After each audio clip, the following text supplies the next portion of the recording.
할머니가 옛날 생각이 나는 거야. 할아버지를 툭툭 치면서 여보 영감, 이렇게 깨끗이 씻고 맛있게 먹고 이렇게 침대에 누우니까 우리 신혼 생각난다. 당신 생각나?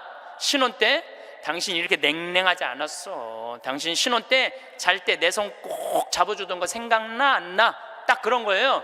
할아버지 가만히 생각해 보니까 손을 잡아줘야 될 것 같은 거야. 그래서 할머니 손을 싹 잡았어요. 그랬더니 할머니가 여보 영감, 당신이 내 손 잡아주니까 너무 행복하다. 근데 당신 생각나? 당신 신혼 때 이렇게 내 손 잡는 걸로 끝내지 않았어. 당신 잘 때마다 꼭 내버려 뽀뽀해 주던 거 생각나 안 나? 딱 그런 거예요. 생각해 보니까 뽀뽀도 해줘야 될 것 같은 거야. 그래서 할아버지가 할머니 손을 쫙 잡은 상태에서 고개를 돌려서 뽀뽀를 쭉 해줬어요. 근데 할머니가 너무 여보 영감, 당신이 내버려 뽀뽀해 주니까 나 새댁된 기분이야. 너무 행복하다. 여보 영감 너무 고마워. 근데 여보 영감, 당신 생각나? 당신 신혼 때 내버려 뽀뽀하는 걸로 끝내지 않았어. 당신 그 이로 내기 잘근잘근 애무해 주던 거 생각나 안 나? 딱 그런 거예요. 그랬더니 그때서 할아버지가 얼굴이 울그락불그락 하면서 확 이불을 내던지고 나가버린 거예요. 그래갖고 할머니가 여보 영감 어디가? 문 열고 나가는 할아버지한테, 그랬더니 할아버지가 딱 문지방에 서서 할머니를 딱 째려보고 이렇게 말을 했어요. 기다려, 이빨 갖고 올 테니까. 딱 그랬다는 거 아니에요. 이제 여러분들 노인들은요 부부밖에 없어요. 정말 부부가 귀하게 여겨야 되는 거예요. 그런데 이 할머니가 1년 전에 돌아가신 거예요. 황창현 신부님의 행복특강 바로 시작하겠습니다. 구독, 좋아요 눌러주시고 남겨주신 댓글엔 답글 달아드리겠습니다. 강의 후반부 인생에 도움이 되는 지혜도 꼭 들어주세요. 어느 95세의 어른의 수기. 나는 젊었을 때 정말 열심히 일했습니다. 그 결과 나는 실력을 인정받았고 존경을 받았습니다. 그 덕에 65세 때 당당한 은퇴를 할 수 있었죠. 그런 내가 30년 후인 95살 생일 때 얼마나 후회의 눈물을 흘렸는지 모릅니다. 내 65년의 생애는 자랑스럽고 떳떳했지만 이후 30년의 삶은 부끄럽고 후회되고 비통한 삶이었습니다. 나는 퇴직 후 이제 다 살았다, 남은 인생은 그냥 덤이다 라는 생각으로 그저 고통 없이 죽기만을 기다렸습니다. 덧없고 희망이 없는 삶, 그런 삶을 무려 30년이나 살았습니다. 30년의 시간은 지금 내 나이 95세로 보면 3분의 1에 해당하는 기나긴 시간입니다. 만일 내가 퇴직할 때 앞으로 30년을 더 살 수 있다고 생각했다면 난 정말 그렇게 살지는 않았을 것입니다. 그때 나 스스로가 늙었다고, 뭔가를 시작하기에는 늦었다고 생각했던 것이 큰 잘못이었습니다. 나는 지금 95살이지만 정신이 또렷합니다. 앞으로 10년, 20년을 더 살지 모릅니다. 이제 나는 하고 싶었던 어학 공부를 시작하려 합니다. 그 이유는 단 한 가지, 10년 후에 맞이하게 될 105번째 생일날 95살 때 왜 아무것도 시작하지 않았는지 후회하지 않기 위해서입니다. 성부와 성자와 성령의 이름으로 아멘. 우리가 죽는 날만 기다리는 사람은 사는 게 재미가 하나도 없어요. 죽는 날만 기다리는 사람은. 근데 이분은 65살에 은퇴하고 나는 죽는 날을 이제 죽을 거야. 그리고 몇 년 동안 죽는 날을 기다렸느냐면 30년 동안 죽는 날을 기다린 거야. 95살까지. 그러니까 30년 동안 돌아보니까 그 30년이 너무나 멀쩡했거든. 그 너무 아까워. 30년이. 내가 죽는 날만 기다리지 말고 65살서부터 95살 때까지 정말로 먹고 마시고 놀았다면 얼마나 행복했겠어요. 근데 이분은 그러지 못했던 거예요. 늘 드리는 말씀이지만 이제 60 되신 분들은 100살까지 삽니다. 60 되신 분들은 40년 남았어요. 50 되신 분들은 110살 삽니다. 내가 51인데 내가 몇 년 남았느냐면 59년 남았어요. 내가 59년. 이제까지 산 것도 아니에요. 40살들은 120살까지 살 겁니다. 그제 여러분들 먹는 당뇨병 안에 그 약 안에 기가 막힌 좋은 물질이 있대요. 당뇨병 안에. 그래서 그 약을 잘만 이제 컨트롤하면, 그 약을 잘 먹으면 120살까지 사는데 별 문제가 없다는 거예요. 러시아에서는 노화 물질을 느리게 하는 약을 개발해낸 거예요. 그래서 이 약을 먹으면 70살이 돼도 안 늙는 거야. 70살이 돼도 20살 같이 몸매가 좋고 피부도 좋다는 거예요. 이제 이 약을 먹기 시작하면은, 제가 아까 말씀드렸듯이 세상은 완전히 새로운 세상이 펼쳐지고 있는 거예요.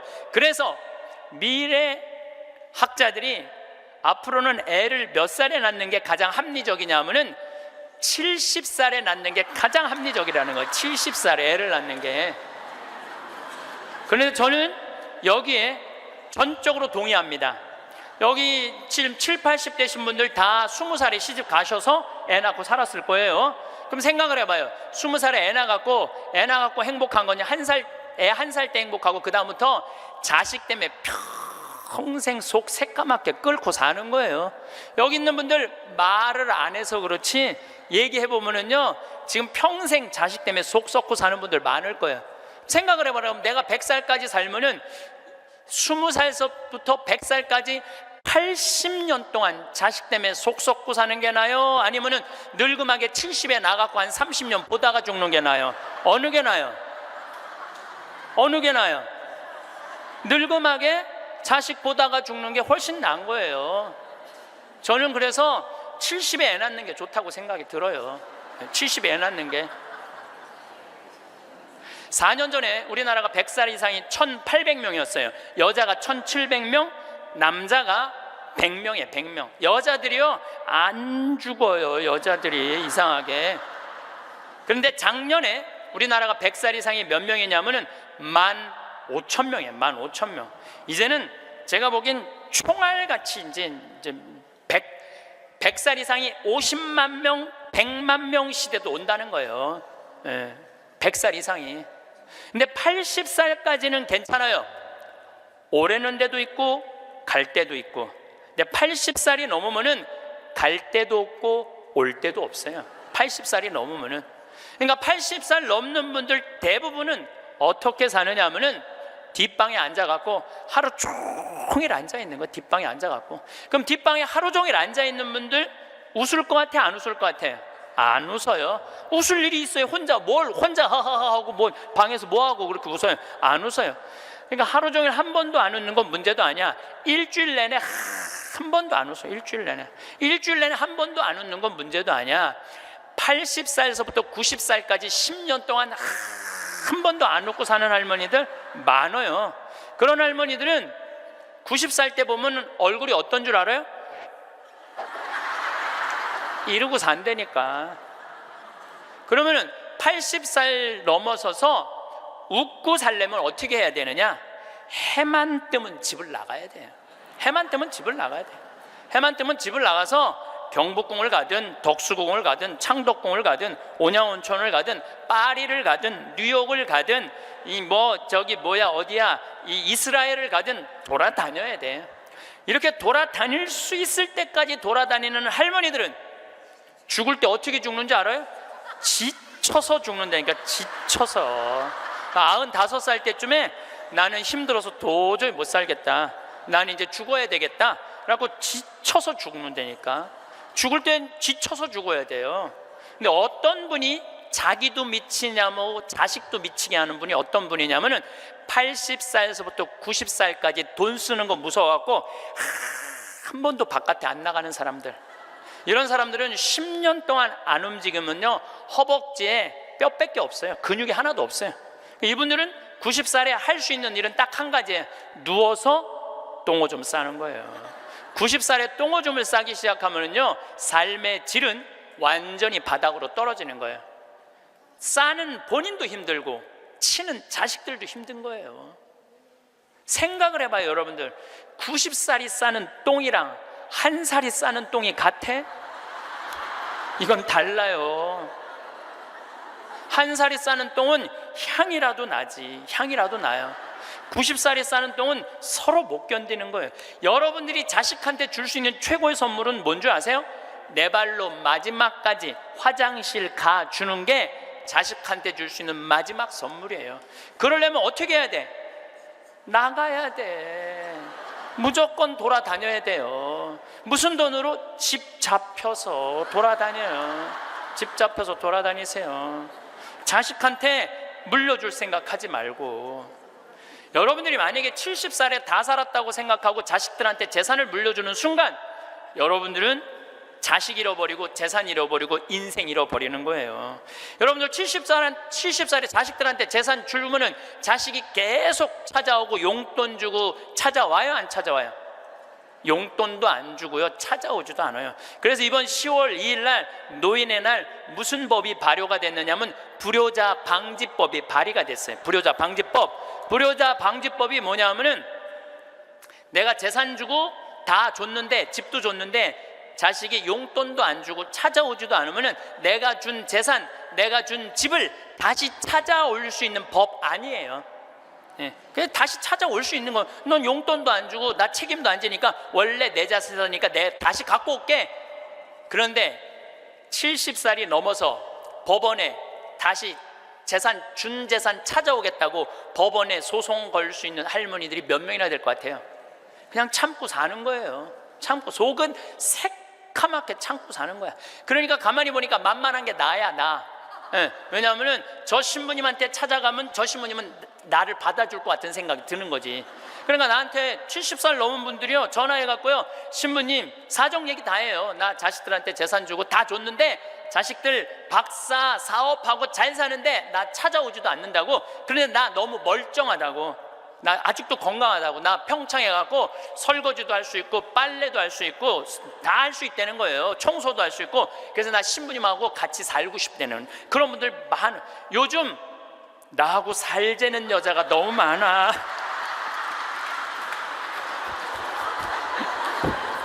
일년에 500명도 더 되는 것 같아.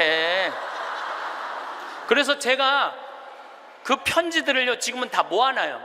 왜 모아놓냐면 그 내용이 기가 막혀요.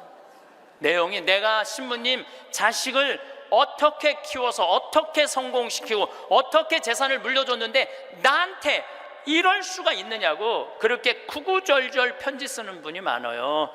예, 그런데 그 자식 재산은 찾아올 생각하지 않고 내가 자식보다 낫게 생각이 드는 거지. 나하고 살자고, 나하고 살자고. 내가 직접 받은 전화인데 85살 된 할머니예요. 85살 됐는데 70에 아들이 그러더래요. 어머니, 나 이제 어머니 어차피 모셔야 되고 어머니도 이제 나하고 같이 살아야 되지 않느냐.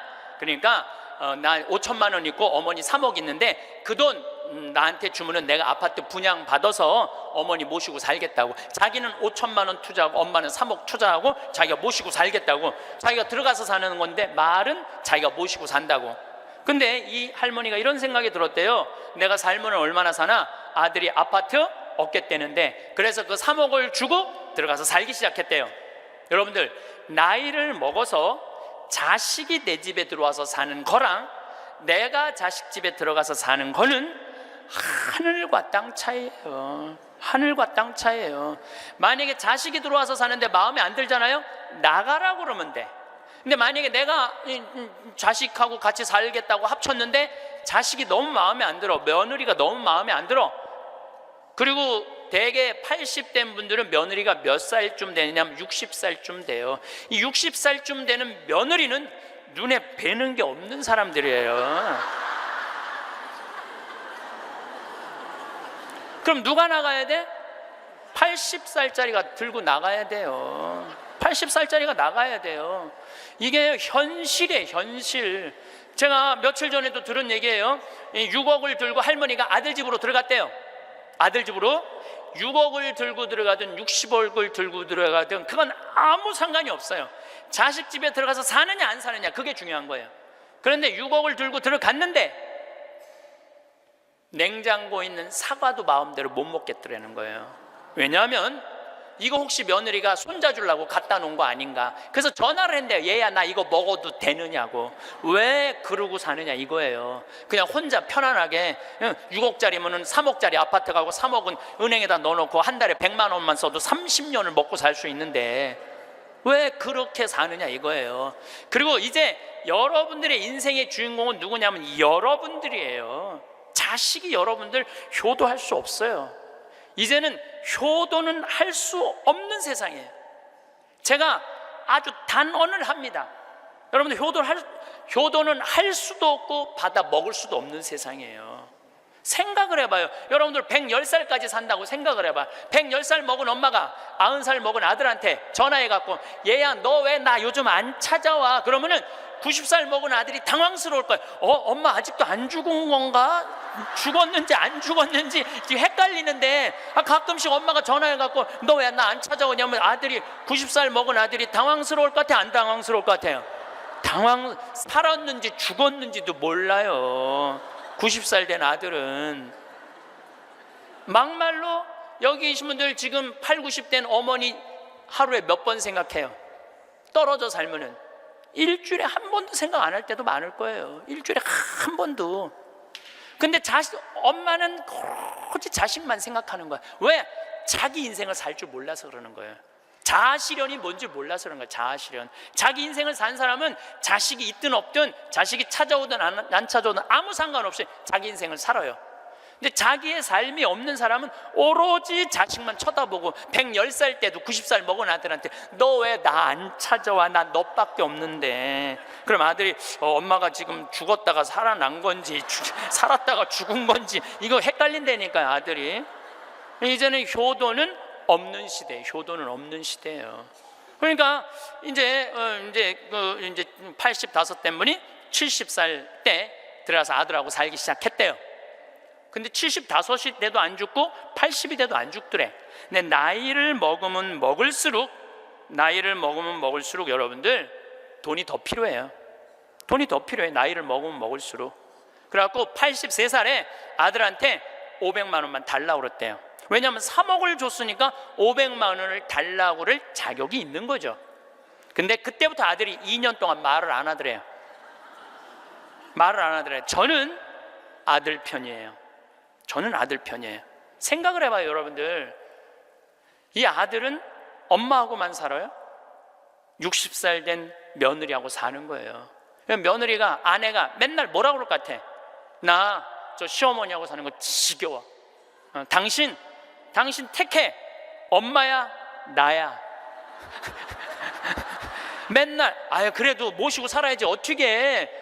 지금 어머니 어딜 가라고 그런다고 맨날 이렇게 달래는 와중에 그런 상황도 모르고 500만 원 내놓으라 그러니까 이 아들이 엄마 쳐다보기가 싫은 거예요. 2년 동안 말을 안 하더래요. 2년 동안. 여러분들 한 집에 사는데 아들이 2년 동안 나 사람 취급 안 하고 말 안 하면 그 집에서 살고 싶겠어요? 살고 싶지 않죠. 그러니까 나이를 먹으면 또 어떤 문제가 있냐면 안 보이죠, 안 들리죠, 기억력 까무락까무락거리죠, 여기 아프죠, 저기 아프죠. 그러면 그 입에서 나 행복하다, 나 기쁘다 이런 말 나올 것 같아요. 아이고 지겨워, 아이고 사는 거 힘들어 죽겠어, 차라리 죽는 게 나, 맨날 이 말 할 것 같아요.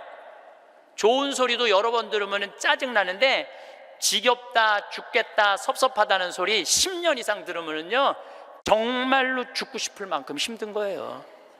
그러니까 2년 동안 말 안 하는 거야. 이 할머니도 그 집에서 사는 게 너무 자존심이 상하는 거야. 그러니까 나한테 전화해갖고 신부님 생태마을 방 하나 달래는 거야. 와서 살겠다는 거야. 나 아직도 건강하다 이거예요. 85살이 그것도 알몸으로 와서 나하고 산다는 거야. 알몸으로. 아니 내가 20살이 나하고 와서 산다고 그래도 살까 말까 고민을 지금 해야 될 판국인데 85이 아들한테 3억 다 주고 나한테 와서 알몸으로 살겠다고. 할머니, 우리 생태마을은 피정집입니다. 그래서 할머니 드릴 방이 없습니다. 아이, 내가 그 방 많은 거 아는데 왜 방이, 그 많은 방이 비느냐 이거예요. 내놓으라는 거예요. 할머니 죄송하다고, 우리는 피정집이라 내년 지금 10월 달까지 지금 실질적으로 거의 예약이 끝났어요. 할머니 드릴 방이 없어, 죄송해요. 그러니까 아니, 방송 보면 우리 노인들 마음을 가장 잘 아는 분이 신부님인데 막상 통화해 보니까 보는 거하고 다르다 이거예요. 방송 보는 거하고. 그러면서 이 할머니가 마지막 전화기를 내려놓으면서 나한테 한 방을 먹이더라고. 뭐라고 그러냐면은, 전화 막상 해보니까 신부님이나 내 아들이나 다를 바 하나도 없다고, 똑같다고 전화 끊는 거예요.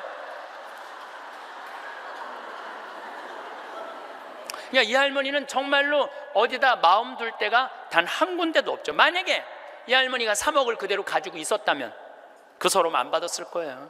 그 서름 안 받고 그냥 자기 인생 사는 거예요. 아들은 아들 인생 사는 거고. 그럼 서로 섭섭할 것도 없어. 원수 될 것도 없어요. 근데 뭐가 원수가 되는 줄 알아요? 줄 거 다 주고 원수가 된다니까. 줄 거 다 주고 해줄 도리 다 해고도 원수가 된다니까. 그러니까 자식한테 돈을 주는 게 아니에요. 주지 마세요. 이제 뭐하러 주세요, 자신을. 울산에서 한 할아버지가 전화를 했어요. 경찰서에. 작년에 신문에서 제가 읽은 내용이에요. 나 경찰한테 이렇게 얘기한 거, 두유 2개로 10일을 버텼다. 두유 2개로. 난 지금 죽을 것 같다. 나를 좀 살려줘라. 그래서 경찰이 가서 문을 따보니까 할아버지가 뼈밖에 안 남은 거야. 10일 동안 두유 2개로 먹었으니 뭐가, 물 10일 먹은 거하고 똑같잖아요. 그래갖고 이 할아버지 뭐 누구 돌볼 사람 없나 했더니 할머니가 1년 전에 돌아가신 거야. 여기 우리 할아버지들 많이 와서 앉아 계신데 여러분들 오늘 강의 다 까먹어도 좋아. 정말로 다 까먹어. 이것만 안 까먹으면 돼요. 여러분들은 무슨 일이 있어도 할머니보다 하루 먼저 죽어야 돼. 무슨 일이 있어도 누구보다 먼저 죽어? 할머니 죽으려고 그러면 너 죽지 마. 나 죽기 전에 죽지 마. 그리고 먼저 죽어야 돼요. 그러니까 여기 효자 열보다요 악처 하나가 낫다니까요. 효자가 하루 종일 같이 있어줘요? 같이 잠자줘요? 못하는 거예요. 악처가 같이 밥 먹어주고 같이 있는 거예요. 그러니까 여기 오늘 할아버지들은 제발 할머니들 가슴 아픈 일 하지 마세요. 그냥 마누라가 시키는 대로 하고 사세요. 머리 깎으라 그러면 가서 머리 깎고, 목욕하라면 목욕하고, 내복 추우니까 내복 입으라면 내복 입고, 내복 벗으라면 벗고, 시키는 대로 하고 사세요. 시키는 대로. 근데 이 할머니가 1년 전에 돌아가신 거예요. 어떤 금술 좋은 할머니하고 할아버지하고 한 집에 살았어요. 근데 그날 오후 따라 할머니하고 할아버지하고 목욕을 깨끗하게 했어, 둘이서. 그리고 저녁을 맛있게 차려 먹었어. 그래서 저녁에 침대에 누웠는데 할머니가 옛날 생각이 나는 거야. 할아버지를 툭툭 치면서, 여보 영감, 이렇게 깨끗이 씻고 맛있게 먹고 이렇게 침대에 누우니까 우리 신혼 생각난다. 당신 생각나? 신혼 때 당신 이렇게 냉랭하지 않았어. 당신 신혼 때 잘 때 내 손 꼭 잡아주던 거 생각나 안 나? 딱 그런 거예요. 할아버지 가만히 생각해 보니까 손을 잡아줘야 될 것 같은 거야. 그래서 할머니 손을 싹 잡았어요. 그랬더니 할머니가, 여보 영감, 당신이 내 손 잡아주니까 너무 행복하다. 근데 당신 생각나?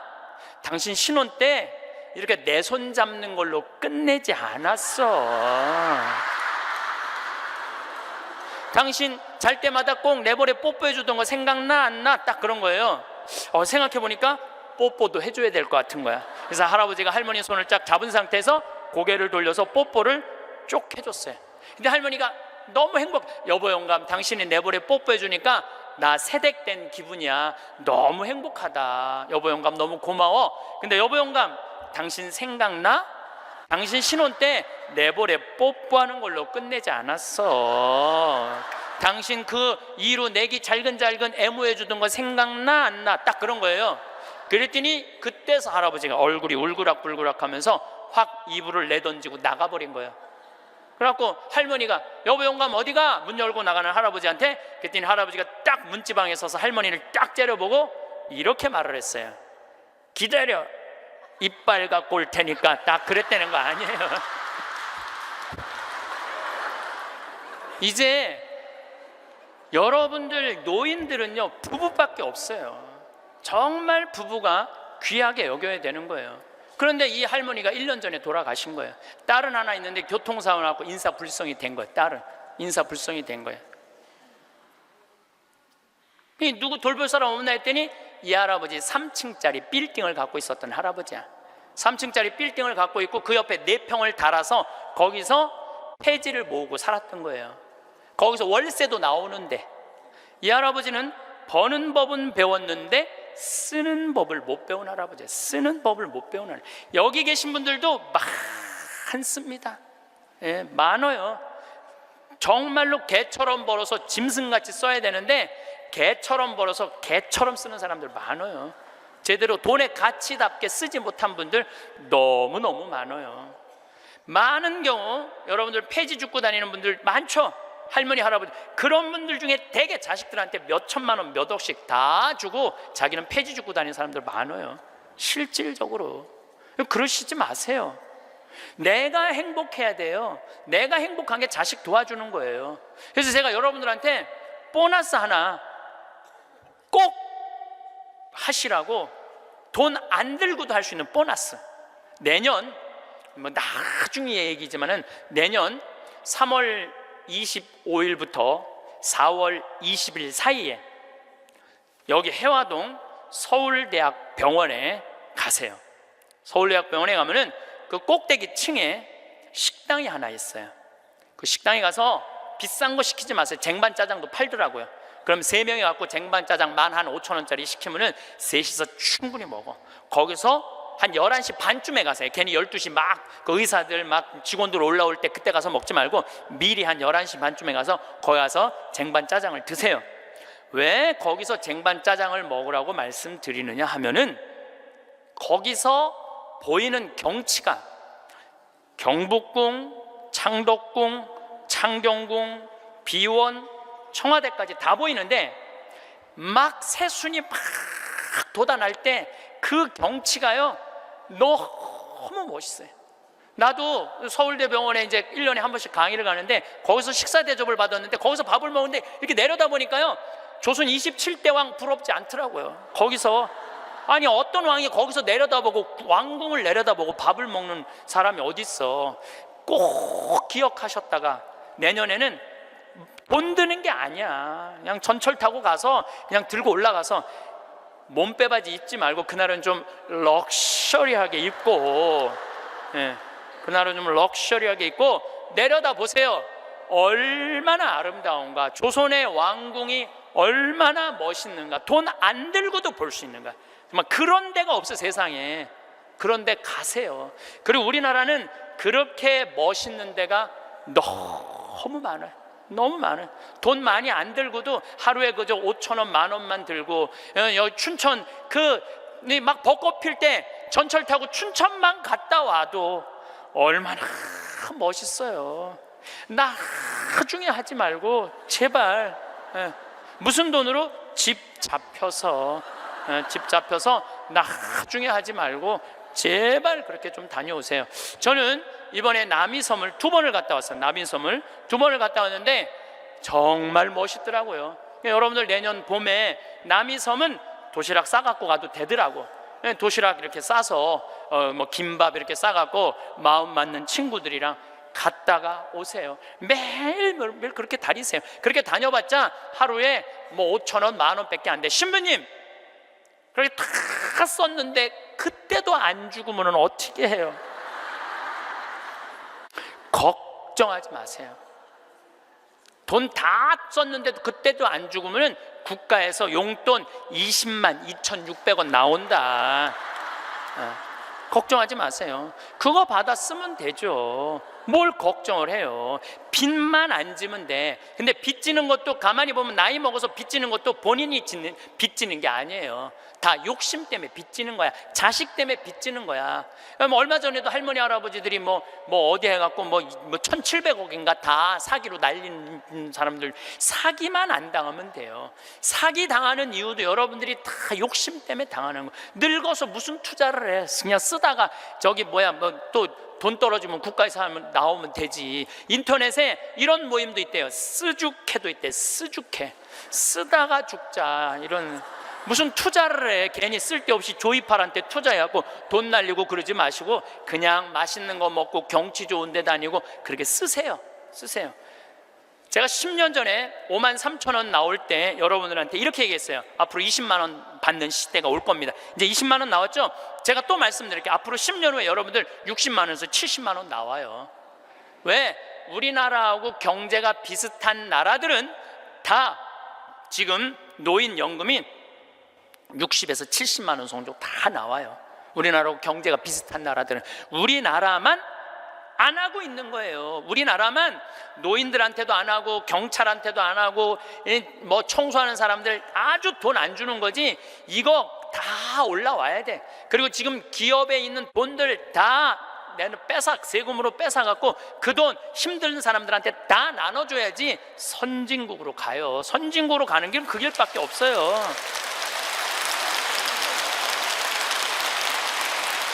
미국은 가보니까 할머니 한 분이 95살 먹은 할머니야. 이번 LA 갔는데 나한테 용돈을 $1,000를 주더라고요. 정말로 나이 많으신 분이야. 용돈을 $1,000를 100만 원을 주는 거예요. 할머니 무슨 돈이 있어? 우리 돈 많아. 그래. 내가 지금 그래서 궁금해갖고 물어봤어.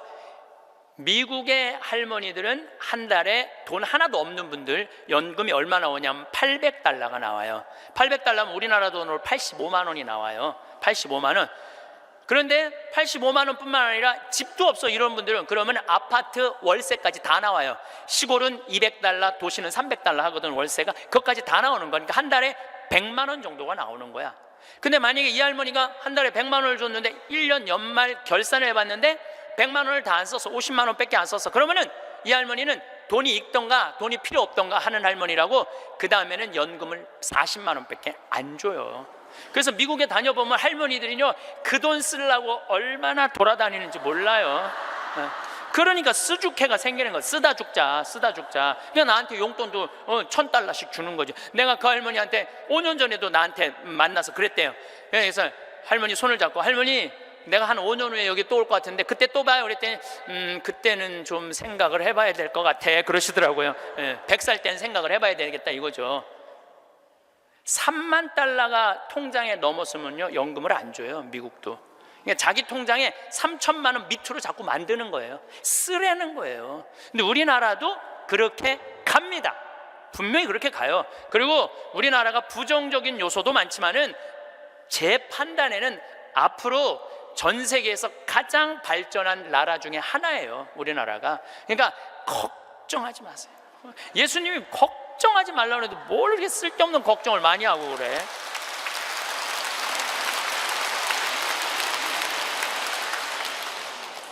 자식한테 재산 물려주지 마시고 여러분들 쓰고 싶은 거 다 쓰세요. 여행 다니고 싶은 거 여행 다니고 먹고 싶은 거 있으면 먹고 없으면은 안 쓰면 되지.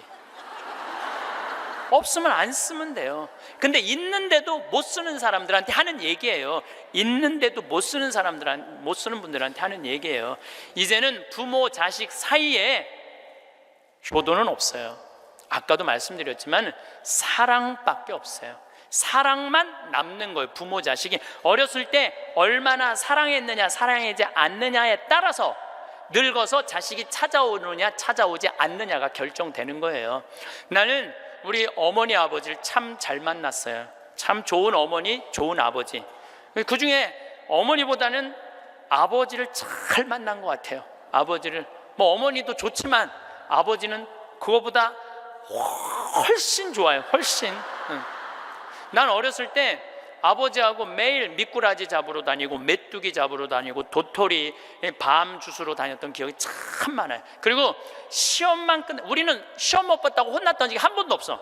그런데 어쨌든 시험만 끝나면 아버지가 짜장면을 사서, 초등학교 때 우리는 항상, 나는 한 달에 한 번은 아버지하고 짜장면을 먹으러 갔어요. 내가 2년 전에 우리 형이 둘이거든요. 형들한테 이제 무슨 같이 놀면서, 나 어렸을 때 아버지가 시험 끝나면 꼭 짜장면을 사줬어. 나 막내라 그렇게 사줬던 것 같아. 그랬더니 형들이 그러는 거예요. 너도 먹었냐? 우리도 시험 끝나면 꼭 먹었는데? 그러더라고요. 생각해보니까 열받더라고요. 나는 한 달에 한 번 먹고 아버지는 한 달에 3번씩이나 먹었던가 생각을 해보니까. 그러니까 어렸을 때 미꾸라지도 어떻게 잡았느냐면은, 논에 보면 웅덩이 있죠, 옆에. 거기 물 다 퍼내. 아버지하고 바가지로 다 퍼내면 그 진흙 안에 미꾸라지 많아. 그럼 그거 탁 잡아다, 그 잡는 그 느낌이 얼마나 좋은지 몰라요. 미꾸라지가 진흙을 딱 잡으면은 미꾸라지가 꾸물쭉꾸물쭉하고 막 생기는 거 있잖아요. 우렁도 있고. 참 행복한 시절 보냈어요. 그러니까 이제 아버지를 생각하면은 참 마음이 따뜻해요. 아버지를 생각하면. 근데 중학교 3학년 때 내가 옥상에서 밤에 담배를 피고 있는데 어험 소리가 들리더라고. 어험 소리가. 고개를 돌려보니까 아버지 뒷모습이야. 아버지가 내 담배 피는 걸 보고 내려가신 거예요. 너무 미안하더라고요. 왜냐하면 나는 손찌검 한번 하신 적 없는 아버지인데, 그 좋은 아버지한테 담배 피는 모습을 중학교 3학년 아들이 보였으니 얼마나 미안해요. 그냥 아버지 쳐다보기가 정말로 얼굴을 들을 수가 없었어요. 근데 아버지가 하루가 지나도 말이 없고 이틀이 지나도 말이 없는 거야. 일주일이 지났는데도 말이 없으신 거예요. 그래서 난 이렇게 생각했어요. 깜깜해서 못 보셨나 보다. 이렇게 생각을 했어요. 근데 2주일이 됐는데 2주일째 누나가 나를 부르는 거예요. 막내야. 항상 저를 막내라고 부르거든요. 우리 집에서는. 막내야, 얘기 좀 하자. 그래, 얘기해. 그랬더니 너 담배 피니? 그러더라고요. 나 담배 펴. 왜냐하면 그때 제가 중학교 2학년, 3학년, 고등학교 1학년 거의 3년을 학교를 거의 안 다녔거든요. 뭐 여러 가지 몸이 안 좋아갖고 학교 안 다니니까 할 일이 뭐가 있어. 맨날 그냥 담배나 피고 앉아 있는 거죠. 학교 다니면 담배 필 시간 없지만 학교 안 다니니까 담배 필 시간이 얼마나 많아요. 맨날 담배나 피고 있는데 너 담배 피니? 그래서 나 담배 펴. 그랬더니 아버지가 나한테 얘기하더라. 너 건강도 안 좋은데 담배 끊었으면 좋겠다고. 그러니까 우리 아버지는 아들한테 이 얘기를 하고 싶은데 직접적으로 말하면은 서로 간에 충격이 있을 것 같은 생각을 하신 거예요. 그러니까 내하고 제일 친한 누나한테 얘기를 한 거죠. 그래서 아주 정중한 나한테 부탁을 해 오신 거죠. 그때 내가 받은 아버지에 대한 감동은요, 이거는 지금도 나는 아버지가 세상에서 제일 커요. 아버지가 세상에서 제일 큰 분이에요. 내 인생에 있어서. 그러니까 지금도 한 달에 한 번 아버지를 안 보면은 내가 못 견뎌요. 보고 싶어. 막 보고 싶어요. 그래서 나는 요즘은 11월, 12월 내 시간이 하나도 없어요. 아버지 만나러 갈 시간이 없어. 그래도 내일은 내가 수원에 강의가 있거든요. 우리 집이 수원이니까 내가 아침에 나오면서 전화했어요. 아버지 같이 밥 먹자고. 그러니까 아버지하고 밥을 먹고 아버지를 쳐다보고 있으면 내가 행복해. 우리 아버지는 나이가 85살이에요. 나는 해가 가면 갈수록 아버지가 더 좋아요. 해가 가면 갈수록. 나 시간 남은 수원 가서 여자 안 만나요. 아버지 만나지. 근데 아버지가 지난 10월 달에 우리 생태마을에 오셔서 산에 가셔서 산삼을 2뿌리를 캐갖고 오셨어요. 아들 준다고, 나 준다고 2뿌리를 캐갖고 오셨어요.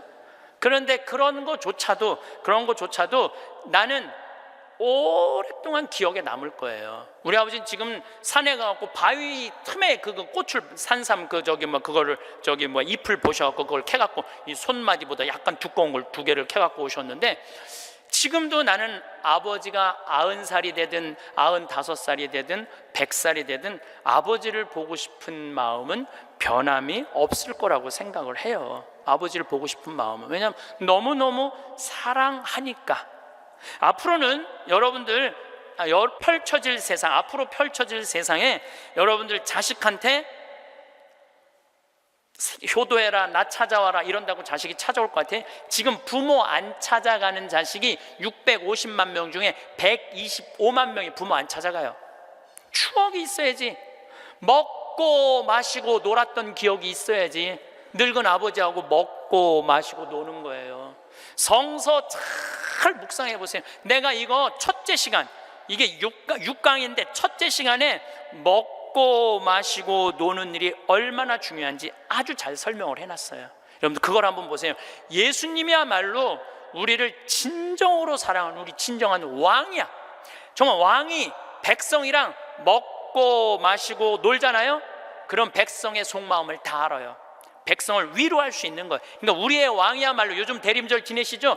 우리의 왕이야말로 진정한 왕이에요. 우리랑 먹고 마시고 노니까. 왕이 나하고 먹고 마시고 놀면 여러분 가슴 설레지 않아요? 우리나라 지금 임금이, 우리나라 지금 대통령이 백성들하고 여러분들하고 매일 먹고 마시고 놀면서 여러분들 속사정 이해해 준다 그러면은 그 대통령한테 목숨 바칠 것 같아, 안 바칠 것 같아? 대통령이 나하고 지금 청와대에서 와갖고 여러분들하고 여기 명동에서 같이 매일 먹고 마시고 놀면 목숨 바칠 것 같아, 안 바칠 것 같아요? 바치죠? 예수님한테 왜 목숨을, 여러분 예수님한테 목숨 바치는 분들이죠? 우리의 임금이야말로 진정한 킹 오브 킹, 왕 중의 왕이다. 저는 요즘 이 먹고 마시고 노는 거 묵상하면서 예수님을 더 사랑하게 됐어요. 참 좋으신 분이에요. 해리 리버맨이라는 할아버지가 있어요. 이 할아버지는 나이가 몇 살이냐면은 104살에 돌아가셨어요. 미국, 원래는 유태인이야. 폴란드에서 너무너무 가난하게 살다가 어디로 갔느냐면은 미국으로 이민을 갔어. 가갖고 뭐 정말 일을 많이 했어. 제조업도 하고. 근데 이제 77살에 은퇴를 했어요. 돈도 많이 벌고. 그래갖고 이제 미국에도 노인정이 있어요. 매일 노인정에 가갖고 할 일이 없으니까 맨날 체스를 뒀어요. 근데 81살에 같이 체스 두던 친구가 아파갖고 안 나왔어. 안 나와갖고 하루 종일 멍 때리고 있는데 거기에 자원봉사자가, 할아버지 친구 안 나왔다고 하루 종일 가만히 앉아있지 말고 옆에 화실이 있는데 그 화실에 가서 그림 좀 공부 좀 해보고 그림 좀 그려보라고 그럽니다. 그랬더니 이 할아버지가 이런 말을 해요. 나는 태어나서 지금까지 단 한 번도 붓을 잡은 적이 없다. 먹고 살기 바쁜데 무슨 붓을 그리냐. 물감이 어떻게 생겼는지도 모르고 도화지, 캔버스가 어떻게 생겼는지도 모른다. 근데 내가 무슨 그림을 그리냐, 이 81살 나이에. 그래도 할아버지 한번 가서 구경이나 해보시라고. 그래서 할아버지를 살살 꼬셔서 화실에 갔어요. 근데 이 할아버지가 화실에 가서 붓을 보고 물감을 보고 캔버스를 보는 순간 어떤 생각이 들었느냐면은 어렸을 때 폴란드의 그 아름다운 경치를 그리고 싶었던 거야.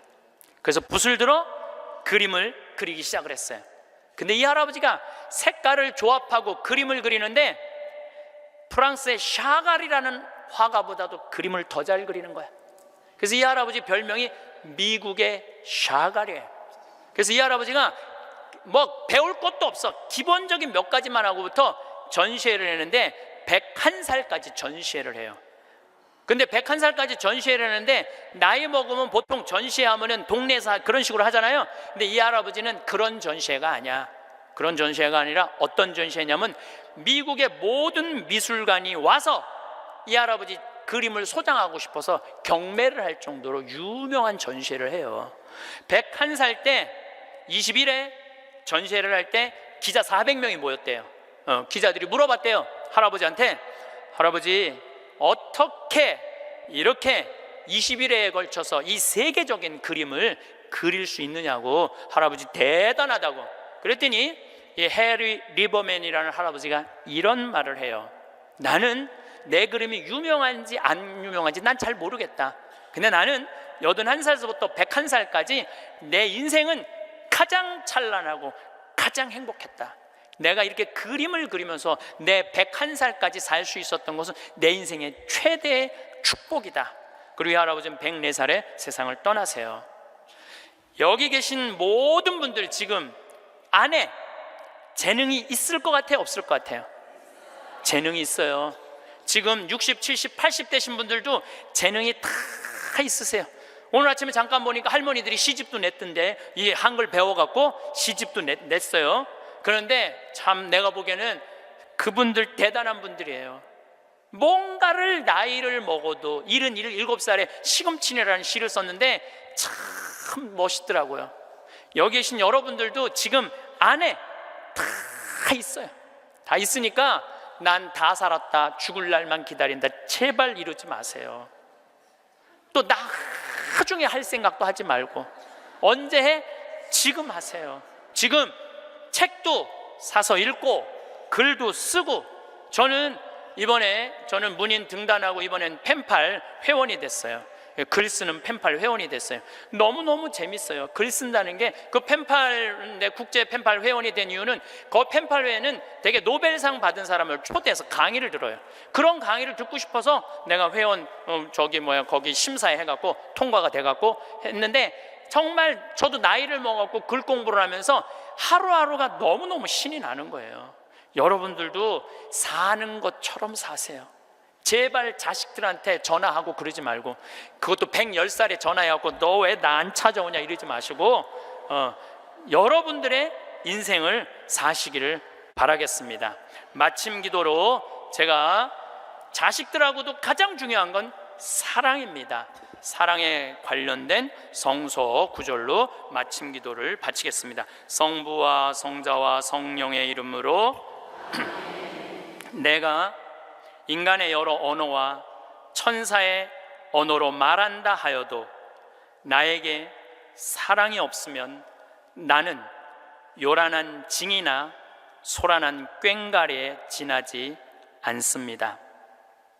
내가 예언하는 능력이 있고 모든 신비와 지식을 깨닫고 산을 옮길 수 있는 큰 믿음이 있다 하여도 나에게 사랑이 없으면 나는 아무것도 아닙니다. 내가 모든 재산을 나누어 주고 내 몸까지 자랑스레 넘겨준다 하여도 나에게 사랑이 없으면 나에게는 아무 소용이 없습니다. 사랑은 참고 기다립니다. 사랑은 친절합니다. 사랑은 시기하지 않고 뽐내지 않으며 교만하지 않습니다. 사랑은 무례하지 않고 자기 이익을 추구하지 않으며 성을 내지 않고 앙심을 품지 않습니다. 사랑은 모든 것을 덮어주고 모든 것을 믿으며 모든 것을 바라고 모든 것을 견디어 냅니다. 영광이 성부와 성자와 성령께, 성부와 성자와 성령의 이름으로 아멘. 감사합니다. 많은 사람들은 몸이 건강해야 행복하다고 말하지만 살아보면 마음가짐이 그 이상으로 중요하다는 걸 느끼게 됩니다. 누구나 나이를 먹는 건 자연스러운 일이지요. 요즘은 100세 시대라며 장수하는 게 복이라고들 하지만 막상 그 속을 들여다보면 꼭 그렇지만은 않습니다. 저도 55이 넘어가자 예전 같지 않은 기운이 느껴졌습니다. 괜히 몸이 무겁고 바깥 나들이도 점점 귀찮아졌습니다. 집안에만 있는 시간이 늘어나면서 세상이 멀게 느껴졌습니다. 그때는 이제는 일도 그만하고 조용히 지내야지 하며 스스로를 위로했습니다. 하지만 지나고 보니 그렇게 새로운 일을 피하며 지낸 시간이 많이 아쉬웠습니다. 세월은 바람처럼 흘러 어느덧 60이 되었고 몸 상태는 더 나빠져서 밖에 나가는 게 힘들어졌습니다. 조금만 걸어도 숨이 차고 기억력도 흐려졌습니다. 마음이 점점 가라앉으니 우울증도 슬금슬금 찾아왔습니다. 자식들은 각자 바쁘고 곁에 있어주던 남편도 이제는 이 세상 사람이 아니었습니다. 원망할 곳도 기대할 곳도 없었습니다. 그저 하루를 버티는 게 전부였고 숨만 쉬며 살아가는 날들이 이어졌습니다. 그런데 어느 날 들은 이야기가 제 마음을 흔들었습니다. 제 또래 친구 중 한 분은 여든이 가까운 나이에도 여전히 활기차게 살고 있었습니다. 아픈 곳 하나 없이 춤을 추고 노래를 부르고 새로운 일에 도전하며 지역 봉사에도 참여한다고 했습니다. 그 이야기를 들었을 때 솔직히 부럽기도 하고 한편으로는 부끄럽기도 했습니다. 그 친구는 매일 새벽 5시에 일어나 1시간 동안 체조를 하고 세 끼를 꼬박꼬박 챙겨 먹는다더군요. 낮에는 그림 그리기와 독서 모임에 나가고 저녁에는 음악회나 연극을 보러 간다고 했습니다. 이야기를 듣는 내내 나는 도대체 뭘 하고 살았나 하는 생각이 들었습니다. 나이를 핑계로 새로운 걸 피했던 제 모습이 떠올라 후회가 밀려왔습니다. 그렇게 방심한 사이 제 몸은 눈에 띄게 변했습니다. 예전에는 하루쯤 굶어도 끄떡없던 몸이 이제는 잠깐만 피곤해도 온몸이 쑤셨습니다. 60이 넘어서부터는 몸 관리가 얼마나 중요한지 절실히 느끼게 되었습니다. 이렇게 지내다간 70, 80이 되면 가까운 미래조차 장담할 수 없겠다는 생각이 들었습니다. 그때 깨달았습니다. 이대로 늙으면 안 되겠다. 몸은 이미 예전 같지 않지만 마음만큼은 늙지 않게 해야겠다고 결심했습니다. 그래서 중년 이후의 삶을 새롭게 준비하기로 했습니다. 우선 공부를 시작했습니다. 제가 가장 먼저 공부한 건 건강이었습니다. 건강이야말로 모든 일의 시작이니까요. 알아보니 60이 넘어가면 근육량이 줄고 관절이 약해지면서 몸이 쉽게 지치고 머리 회전도 느려진다고 하더군요. 신경세포도 늙어가면서 오감이 둔해지고 세포의 움직임이 느려져 아무리 자도 피로가 풀리지 않는 몸이 된다고 합니다.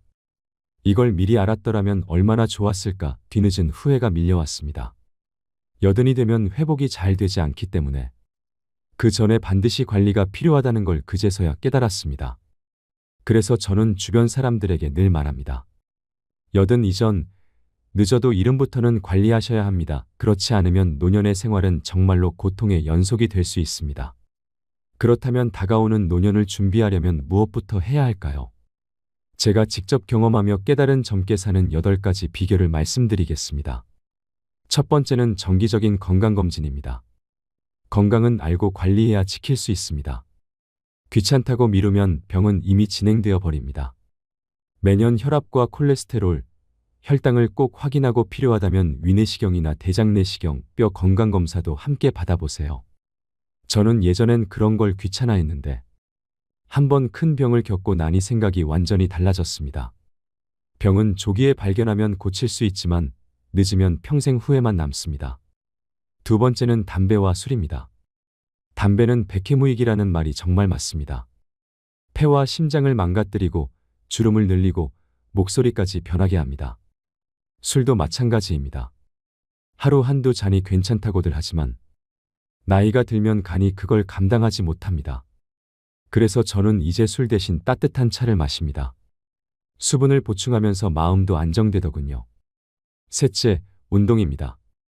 꾸준한 운동만큼 좋은 보약은 없습니다.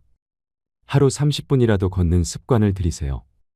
처음엔 힘들어도 일주일만 지나면 몸이 달라집니다. 허리도 덜 아프고 머리도 맑아지고 잠도 잘 옵니다. 저는 매일 아침과 저녁으로 간단한 스트레칭을 하고 주말엔 뒷산을 오릅니다. 산에 오르면 공기가 다르고 마음이 시원해집니다. 넷째, 음식입니다. 젊을 때는 뭐든 먹어도 괜찮지만 나이 들면 음식이 약이 됩니다. 저는 하루 2번은 꼭 과일이나 채소를 챙겨 먹습니다. 닭가슴살이나 생선, 두부 같은 단백질 음식도 잊지 않고요. 심장 건강엔 오메가3가 좋다고 해서 호두와 아마씨도 챙겨 먹습니다. 다섯째, 마음 관리입니다. 몸이 건강해도 마음이 지치면 결국 삶의 의욕을 잃습니다. 스트레스를 쌓아두지 말고 매일 마음의 먼지를 털어내세요. 유튜브로 명상이나 요가 영상을 틀어놓고 따라하거나 친구와 전화로 웃으며 이야기하는 것만으로도 마음이 한결 가벼워집니다. 여섯째, 잠입니다. 잠은 최고의 약입니다. 아무리 비싼 영양제를 먹어도 잠을 못 자면 몸이 회복되지 않습니다. 저는 매일 같은 시간에 자고 같은 시간에 일어납니다. 잠들기 1시간 전에는 핸드폰을 멀리하고 조용한 음악을 틀어놓습니다. 그렇게 하면 숙면의 질이 달라집니다. 일곱째, 감사입니다. 저는 매일 아침 감사일기를 씁니다. 오늘도 눈을 떴다. 손이 움직인다. 밥을 먹을 수 있다. 이렇게 작은 것에도 감사하면 마음이 밝아지고 하루가 다르게 변합니다. 여덟째, 사람입니다. 나이 들수록 사람에게 상처받는 일이 많습니다. 하지만 그렇다고 혼자 있으면 외로움이 마음을 갉아먹습니다. 그래서 저는 이제 억지로 관계를 유지하지 않습니다. 나를 힘들게 하는 사람은 멀리하고 나를 웃게 해주는 사람만 곁에 둡니다. 그런 사람이 없다면 내가 나에게 가장 좋은 친구가 되면 됩니다. 내 인생의 주인공은 언제나 나 자신이니까요. 이제부터는 마음과 몸을 젊게 유지해주는 활동적인 삶에 대해 이야기해 보려 합니다.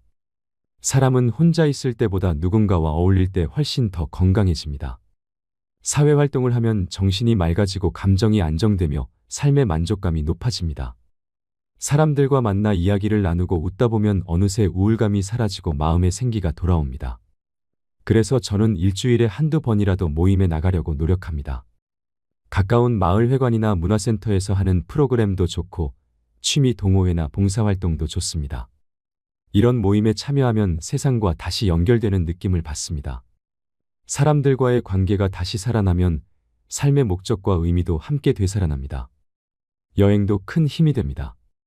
꼭 멀리 가지 않아도 괜찮습니다. 가까운 산책길이나 바닷가로 하루 나들이만 다녀와도 기분이 완전히 달라집니다. 새로운 풍경을 보고 낯선 공기를 마시면 마음이 새로워집니다. 저는 가끔 친구와 기차를 타고 근교 여행을 다녀옵니다. 그 짧은 하루가 제겐 큰 위로가 됩니다. 때로는 혼자 떠나는 여행도 좋습니다. 나 자신과 대화할 수 있는 시간이 되니까요. 새로운 곳에서 새로운 사람을 만나고 새로운 경험을 쌓는 건 노년을 더욱 풍성하게 만듭니다. 이런 경험들은 시간이 흘러도 기억에 남고 삶의 활력소가 됩니다. 그리고 꼭 잊지 말아야 할 것이 하나 있습니다. 바로 취미입니다. 취미는 단순한 여가가 아닙니다. 마음의 에너지를 되살리는 작은 불씨입니다. 저는 몇 년 전부터 수채화를 배우기 시작했습니다. 처음엔 서툴고 손이 떨려 그림 같지도 않았지만 몇 번 그리다 보니 점점 색의 아름다움을 알게 되었습니다. 그림을 그리는 동안엔 걱정이 사라지고 마음이 고요해집니다. 누군가는 정원을 가꾸고 누군가는 피아노를 치고 또 누군가는 글을 씁니다. 어떤 것이든 상관없습니다. 중요한 건 내가 즐거운가입니다. 그런 시간이 하루에 단 30분이라도 있으면 인생은 훨씬 따뜻해집니다. 새로운 것을 배우는 일도 마찬가지입니다. 나이와 상관없이 배움은 우리를 젊게 만듭니다. 다들 나이가 몇인데 공부를 하냐고 하지만 저는 오히려 나이가 들수록 공부해야 한다고 생각합니다. 공부는 머리를 쓰게 만들고 생각을 정리하게 하며 뇌를 젊게 유지시켜줍니다. 저는 매일 잠자기 전 30분 동안 책을 읽습니다. 역사, 인문학, 철학, 과학, 소설까지 가리지 않고 읽습니다. 책 속의 이야기를 따라가다 보면 세상에 대한 시야가 넓어지고 삶의 태도가 단단해집니다. 또 컴퓨터나 스마트폰 같은 새로운 기술을 배우는 것도 큰 도움이 됩니다. 처음엔 어렵지만 배우다 보면 세상이 얼마나 편리해졌는지 새삼 느끼게 됩니다. 나이가 들수록 이런 기술이 삶을 훨씬 자유롭게 만들어줍니다. 예를 들어 스마트폰으로 은행 업무를 보고 영상 통화를 하며 손주와 대화하고 유튜브로 세상 소식을 접하면 외로움이 줄어듭니다. 배우는 동안 머리가 자극받아 활발히 움직이고 치매 예방에도 효과적입니다. 저는 배움을 단순한 지식이 아니라 자신감 회복의 기술이라고 부릅니다. 배우는 과정에서 느끼는 성취감이 또 한 번 우리를 도전하게 만들거든요. 다음으로 이야기할 것은 현실적인 문제, 바로 돈입니다. 나이가 들수록 돈은 단순한 생활비가 아니라 마음의 안정을 좌우하는 요소가 됩니다. 돈이 많아야 행복한 건 아니지만 돈 걱정이 없으면 훨씬 평온해집니다. 저도 한때는 돈 때문에 잠 못 이루는 밤이 많았습니다. 퇴직 후 수입이 끊기고 생활비는 계속 나가니 불안이 커졌습니다. 하지만 그때부터 조금씩 배워서 바꾸기 시작했습니다. 첫 번째는 돈의 흐름을 아는 것이었습니다. 한 달에 얼마가 들어오고 얼마가 나가는지 꼼꼼히 기록했습니다. 적어보니 불필요한 소비가 한눈에 보이더군요. 그 다음엔 계획을 세웠습니다. 생활비, 병원비, 여가비를 구분하고 비상금도 따로 마련했습니다. 목표를 세우고 관리하니 마음이 한결 안정됐습니다. 두 번째는 낭비 줄이기였습니다. 처음엔 절약이 괴로웠지만 이게 습관이 되면 오히려 뿌듯합니다. 전기 절약 모드를 켜고 잘 쓰지 않는 구독 서비스를 해지하고 충동 구매를 멈추면 그 돈이 쌓입니다. 그렇게 모인 돈은 나중에 큰 힘이 됩니다. 세 번째는 저축입니다. 돈이 많지 않아도 매달 일정 금액을 모으는 습관이 중요합니다. 적금이라도 좋고 소액의 연금이라도 좋습니다. 중요한 건 꾸준함입니다. 저는 비상금 통장을 따로 만들어 두었습니다. 갑자기 아플 때, 급히 병원비가 필요할 때 그 돈이 있으면 마음이 편합니다. 최소한 6개월치 생활비 정도는 준비해두면 좋습니다. 네 번째는 연금과 보험 관리입니다. 국민연금 외에도 개인연금이나 건강보험, 장기요양보험 등을 꼼꼼히 확인해 두세요. 나중에 예상치 못한 일은 반드시 찾아옵니다. 하지만 미리 대비한 사람만이 덜 흔들립니다. 마지막 5번째는 계속 배우는 자세입니다. 돈 관리도 공부가 필요합니다. 세상은 빠르게 변하고 금융제도도 끊임없이 바뀝니다. 새로운 정보를 꾸준히 배우며 내 돈을 지킬 지혜를 쌓아야 합니다. 지금까지 50, 60, 70까지 오시느라 정말 고생 많으셨습니다. 인생의 전반전에서 그만큼 노력하셨으니 이제는 후반전에서 여유를 누리셔야 합니다. 이제는 자신을 위해 살 때입니다. 너무 늦었다고 생각하지 마세요. 몸과 마음은 언제든 다시 피어날 수 있습니다. 자신을 사랑하고 자신에게 시간을 쓰고 스스로를 돌보세요. 오늘 하루를 소중히 여기면 남은 인생이 달라집니다. 저는 늘 이렇게 말합니다. 늦었다고 생각할 때가 가장 빠른 때입니다. 여러분의 삶은 아직 끝나지 않았습니다. 오히려 이제부터가 진짜 시작입니다. 하루하루를 감사히 여기며 웃고 배우고 나누며 살아가세요. 그게 바로 진정한 노년의 행복입니다. 여러분이 이 영상을 보고 작은 용기라도 얻는다면 그걸로 충분합니다. 그리고 혹시라도 이 이야기가 마음에 닿았다면 지금 이 순간 자신에게 따뜻한 말을 건네보세요. 나는 잘 살아왔고 앞으로도 잘 살 것이다. 그렇게 자신을 다독이는 한마디가 인생을 바꿉니다. 서로에게 응원의 말을 전하며 더 따뜻한 세상을 만들어가길 바랍니다. 오늘도 건강하시고 행복하세요. 고요한 밤이었습니다. 나는 젊었을 때 정말 열심히 일했습니다. 그 결과 나는 실력을 인정받았고 존경을 받았습니다. 그 덕에 65세 때 당당한 은퇴를 할 수 있었죠.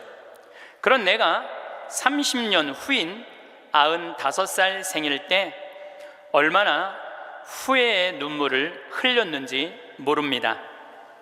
내 65년의 생애는 자랑스럽고 떳떳했지만 이후 30년의 삶은 부끄럽고 후회되고 비통한 삶이었습니다. 나는 퇴직 후 이제 다 살았다. 남은 인생은 그냥 덤이다. 라는 생각으로 그저 고통 없이 죽기만을 기다렸습니다. 덧없고 희망이 없는 삶. 그런 삶을 무려 30년이나 살았습니다. 30년의 시간은 지금 내 나이 95세로 보면 3분의 1에 해당하는 기나긴 시간입니다. 만일 내가 퇴직할 때 앞으로 30년을 더 살 수 있다고 생각했다면 난 정말 그렇게 살지는 않았을 것입니다. 그때 나 스스로가 늙었다고 뭔가를 시작하기에는 늦었다고 생각했던 것이 큰 잘못이었습니다. 나는 지금 95살이지만 정신이 또렷합니다. 앞으로 10년, 20년을 더 살지 모릅니다. 이제 나는 하고 싶었던 어학 공부를 시작하려 합니다. 그 이유는 단 한 가지. 10년 후에 맞이하게 될 105번째 생일날 95살 때 왜 아무것도 시작하지 않았는지 후회하지 않기 위해서입니다. 성부와 성자와 성령의 이름으로 아멘. 우리가 죽는 날만 기다리는 사람은 사는 게 재미가 하나도 없어요. 죽는 날만 기다리는 사람은. 근데 이분은 65살에 은퇴하고 나는 죽는 날을 이제 죽을 거야. 그리고 몇 년 동안 죽는 날을 기다렸느냐면 30년 동안 죽는 날을 기다린 거야. 95살까지. 그러니까 30년 동안 돌아보니까 그 30년이 너무나 멀쩡했거든. 그 너무 아까워. 30년이. 내가 죽는 날만 기다리지 말고 65살서부터 95살 때까지 정말로 먹고 마시고 놀았다면 얼마나 행복했겠어요. 근데 이분은 그러지 못했던 거예요. 늘 드리는 말씀이지만 이제 60 되신 분들은 100살까지 삽니다. 60 되신 분들은 40년 남았어요. 50 되신 분들은 110살 삽니다. 내가 51인데 내가 몇 년 남았느냐면 59년 남았어요. 내가 59년. 이제까지 산 것도 아니에요. 40살들은 120살까지 살 겁니다. 그제 여러분들 먹는 당뇨병 안에, 그 약 안에 기가 막힌 좋은 물질이 있대요. 당뇨병 안에. 그래서 그 약을 잘만 이제 컨트롤하면, 그 약을 잘 먹으면 120살까지 사는데 별 문제가 없다는 거예요. 러시아에서는 노화 물질을 느리게 하는 약을 개발해낸 거예요. 그래서 이 약을 먹으면은 70살이 돼도 안 늙는 거야. 70살이 돼도 20살 같이 몸매가 좋고 피부도 좋다는 거예요. 이제 이 약을 먹기 시작하면은, 제가 아까 말씀드렸듯이 세상은 완전히 새로운 세상이 펼쳐지고 있는 거예요. 그래서 미래 학자들이 앞으로는 애를 몇 살에 낳는 게 가장 합리적이냐면은 70살에 낳는 게 가장 합리적이라는 거예요. 70살에 애를 낳는 게. 그런데 저는 여기에 전적으로 동의합니다. 여기 지금 7, 80 되신 분들 다 20살에 시집 가셔서 애 낳고 살았을 거예요. 그럼 생각을 해봐요. 20살에 애 낳고 행복한 거냐? 애 한 살 때 행복하고 그 다음부터 자식 때문에 평생 속 새까맣게 끓고 사는 거예요. 여기 있는 분들 말을 안 해서 그렇지 얘기해보면은요, 지금 평생 자식 때문에 속 썩고 사는 분들 많을 거예요. 생각을 해봐라. 내가 100살까지 살면은 20살부터 100살까지 80년 동안 자식 때문에 속 썩고 사는 게 나아요? 아니면은 늙음하게 70에 나가고 한 30년 보다가 죽는 게 나아요? 어느 게 나아요? 어느 게 나아요? 늙음하게 자식 보다가 죽는 게 훨씬 나은 거예요. 저는 그래서 70에 애 낳는 게 좋다고 생각이 들어요. 70에 애 낳는 게. 4년 전에 우리나라가 100살 이상이 1,800명이었어요. 여자가 1,700명, 남자가 100명이에요. 100명. 여자들이요 안 죽어요. 여자들이 이상하게. 그런데 작년에 우리나라가 100살 이상이 몇 명이냐면은 15,000명이에요. 15,000명. 이제는 제가 보기엔 총알같이 이제 100살 이상이 50만 명, 100만 명 시대도 온다는 거예요. 100살 이상이. 근데 80살까지는 괜찮아요. 오래는 데도 있고 갈 때도 있고. 근데 80살이 넘으면은 갈 데도 없고 올 데도 없어요. 80살이 넘으면은. 그러니까 80살 넘는 분들 대부분은 어떻게 사느냐 하면은 뒷방에 앉아갖고 하루 종일 앉아있는 거. 뒷방에 앉아갖고. 그럼 뒷방에 하루 종일 앉아있는 분들 웃을 것 같아? 안 웃을 것 같아? 안 웃어요. 웃을 일이 있어요? 혼자 하하하 하고 뭐 방에서 뭐 하고 그렇게 웃어요? 안 웃어요. 그러니까 하루 종일 한 번도 안 웃는 건 문제도 아니야. 일주일 내내 한 번도 안 웃어. 일주일 내내 한 번도 안 웃는 건 문제도 아니야. 80살에서부터 90살까지 10년 동안 한 번도 안 웃고 사는 할머니들 많아요. 그런 할머니들은 90살 때 보면 얼굴이 어떤 줄 알아요? 이러고 산다니까. 그러면은 80살 넘어서서 웃고 살려면 어떻게 해야 되느냐? 해만 뜨면 집을 나가야 돼요. 해만 뜨면 집을 나가야 돼요. 해만 뜨면 집을 나가서 경복궁을 가든 덕수궁을 가든 창덕궁을 가든 온양온천을 가든 파리를 가든 뉴욕을 가든 이스라엘을 가든 돌아다녀야 돼. 이렇게 돌아다닐 수 있을 때까지 돌아다니는 할머니들은 죽을 때 어떻게 죽는지 알아요? 지쳐서 죽는다니까. 지쳐서. 95살 때쯤에 나는 힘들어서 도저히 못 살겠다, 나는 이제 죽어야 되겠다 라고 지쳐서 죽는다니까. 죽을 땐 지쳐서 죽어야 돼요. 근데 어떤 분이 자기도 미치냐면 자식도 미치게 하는 분이 어떤 분이냐면은 80살에서부터 90살까지 돈 쓰는 거 무서워갖고 한 번도 바깥에 안 나가는 사람들. 이런 사람들은 10년 동안 안 움직이면요 허벅지에 뼈밖에 없어요. 근육이 하나도 없어요. 이분들은 90살에 할 수 있는 일은 딱 한 가지예요. 누워서 똥오줌 싸는 거예요. 90살에 똥오줌을 싸기 시작하면요 삶의 질은 완전히 바닥으로 떨어지는 거예요. 싸는 본인도 힘들고 치는 자식들도 힘든 거예요.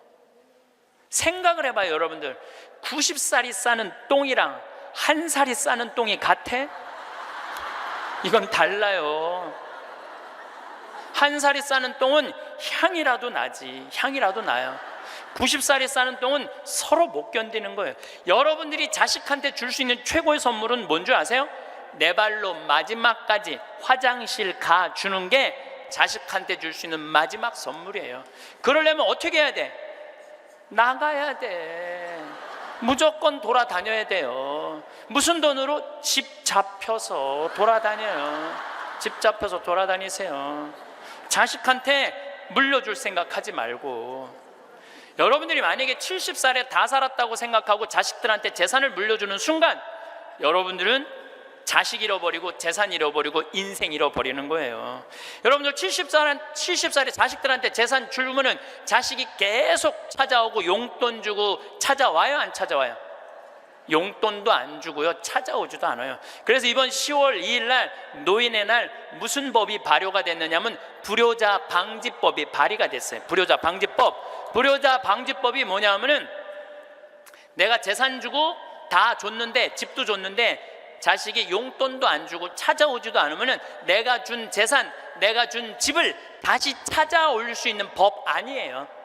예, 그냥 다시 찾아올 수 있는 거. 넌 용돈도 안 주고 나 책임도 안 지니까 원래 내 자산이니까 내 다시 갖고 올게. 그런데 70살이 넘어서 법원에 다시 준 재산 찾아오겠다고 법원에 소송 걸 수 있는 할머니들이 몇 명이나 될 것 같아요? 그냥 참고 사는 거예요. 참고, 속은 새카맣게 참고 사는 거야. 그러니까 가만히 보니까 만만한 게 나야, 나. 예, 왜냐하면 저 신부님한테 찾아가면 저 신부님은 나를 받아줄 것 같은 생각이 드는 거지. 그러니까 나한테 70살 넘은 분들이요 전화해갖고요, 신부님 사정 얘기 다 해요. 나 자식들한테 재산 주고 다 줬는데 자식들 박사 사업하고 잘 사는데 나 찾아오지도 않는다고. 그런데 나 너무 멀쩡하다고, 나 아직도 건강하다고, 나 평창에 갖고 설거지도 할 수 있고 빨래도 할 수 있고 다 할 수 있다는 거예요. 청소도 할 수 있고. 그래서 나 신부님하고 같이 살고 싶다는 그런 분들 많아. 요즘 나하고 살자는 여자가 너무 많아.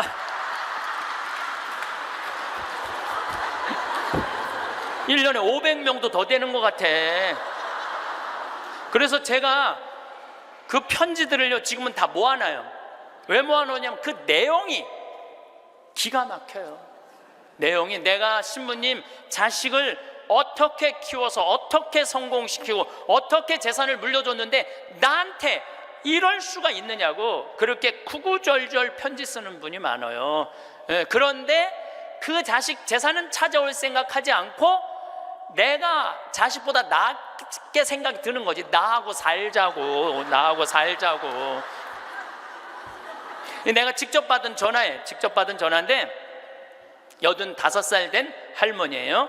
85살 됐는데 70에 아들이 그러더래요. 어머니, 나 이제 어머니 어차피 모셔야 되고 어머니도 이제 나하고 같이 살아야 되지 않느냐. 그러니까 나 5천만 원 있고 어머니 3억 있는데 그 돈 나한테 주면은 내가 아파트 분양 받아서 어머니 모시고 살겠다고. 자기는 5천만 원 투자하고 엄마는 3억 투자하고 자기가 모시고 살겠다고. 자기가 들어가서 사는 건데 말은 자기가 모시고 산다고. 근데 이 할머니가 이런 생각이 들었대요. 내가 살면 얼마나 사나? 아들이 아파트 얻겠다는데, 그래서 그 3억을 주고 들어가서 살기 시작했대요. 여러분들, 나이를 먹어서 자식이 내 집에 들어와서 사는 거랑 내가 자식 집에 들어가서 사는 거는 하늘과 땅 차이예요. 하늘과 땅 차이예요.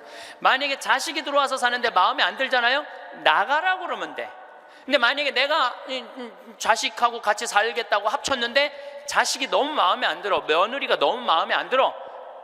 그리고 대개 80된 분들은 며느리가 몇 살쯤 되냐면 60살쯤 돼요. 이 60살쯤 되는 며느리는 눈에 뵈는 게 없는 사람들이에요. 그럼 누가 나가야 돼? 80살짜리가 들고 나가야 돼요. 80살짜리가 나가야 돼요. 이게 현실이에요, 현실. 제가 며칠 전에도 들은 얘기예요. 6억을 들고 할머니가 아들 집으로 들어갔대요. 아들 집으로 6억을 들고 들어가든 60억을 들고 들어가든 그건 아무 상관이 없어요. 자식 집에 들어가서 사느냐 안 사느냐, 그게 중요한 거예요. 그런데 6억을 들고 들어갔는데 냉장고에 있는 사과도 마음대로 못 먹겠더라는 거예요. 왜냐하면 이거 혹시 며느리가 손자 주려고 갖다 놓은 거 아닌가. 그래서 전화를 했는데요. 얘야 나 이거 먹어도 되느냐고. 왜 그러고 사느냐 이거예요. 그냥 혼자 편안하게 6억짜리면 3억짜리 아파트 가고 3억은 은행에다 넣어놓고 한 달에 100만 원만 써도 30년을 먹고 살 수 있는데 왜 그렇게 사느냐 이거예요. 그리고 이제 여러분들의 인생의 주인공은 누구냐면 여러분들이에요. 자식이 여러분들 효도할 수 없어요. 이제는 효도는 할 수 없는 세상이에요. 제가 아주 단언을 합니다. 여러분들 효도는 할 수도 없고 받아 먹을 수도 없는 세상이에요. 생각을 해봐요. 여러분들 110살까지 산다고 생각을 해봐요. 110살 먹은 엄마가 90살 먹은 아들한테 전화해갖고 얘야 너 왜 나 요즘 안 찾아와? 그러면은 90살 먹은 아들이 당황스러울 거예요. 엄마 아직도 안 죽은 건가?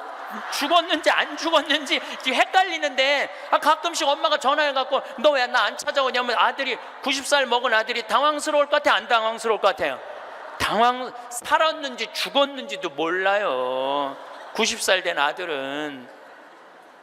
막말로 여기 계신 분들 지금 8, 90 된 어머니 하루에 몇 번 생각해요? 떨어져 살면은 일주일에 한 번도 생각 안 할 때도 많을 거예요. 일주일에 한 번도. 근데 엄마는 오로지 자식만 생각하는 거야. 왜? 자기 인생을 살 줄 몰라서 그러는 거예요. 자아실현이 뭔지 몰라서 그런 거야. 자아실현. 자기 인생을 산 사람은 자식이 있든 없든 자식이 찾아오든 안 찾아오든 아무 상관없이 자기 인생을 살아요. 근데 자기의 삶이 없는 사람은 오로지 자식만 쳐다보고 110살 때도 90살 먹은 아들한테 너 왜 나 안 찾아와? 나 너밖에 없는데. 그럼 아들이 엄마가 지금 죽었다가 살아난 건지 살았다가 죽은 건지 이거 헷갈린다니까요. 아들이. 이제는 효도는 없는 시대, 효도는 없는 시대예요.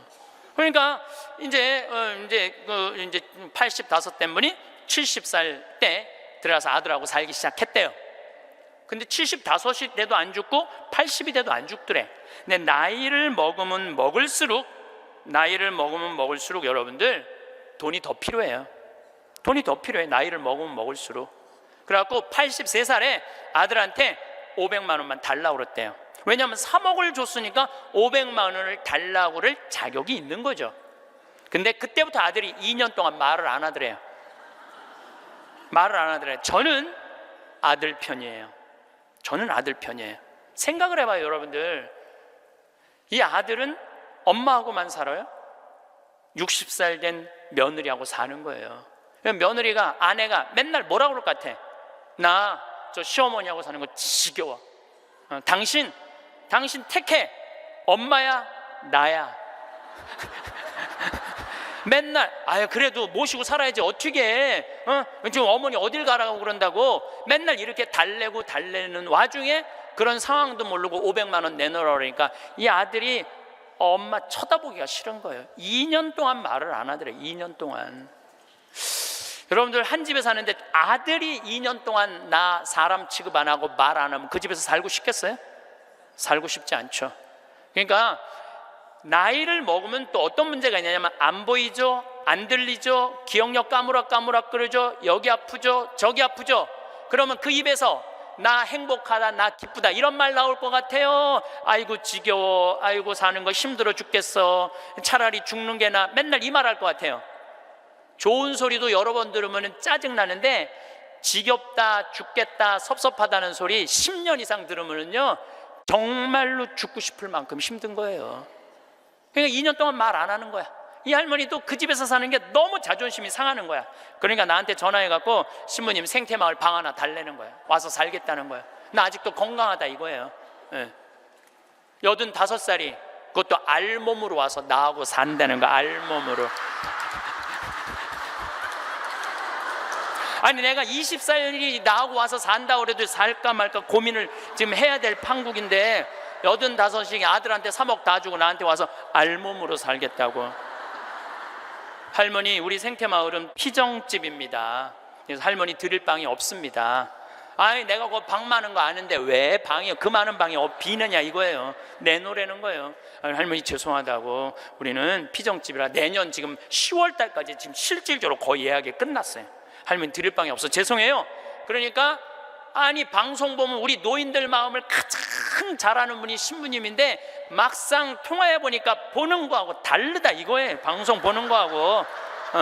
그러면서 이 할머니가 마지막 전화기를 내려놓으면서 나한테 한 방을 먹이더라고. 뭐라고 그러냐면은 전화 막상 해보니까 신부님이나 내 아들이나 다를 바 하나도 없다고, 똑같다고.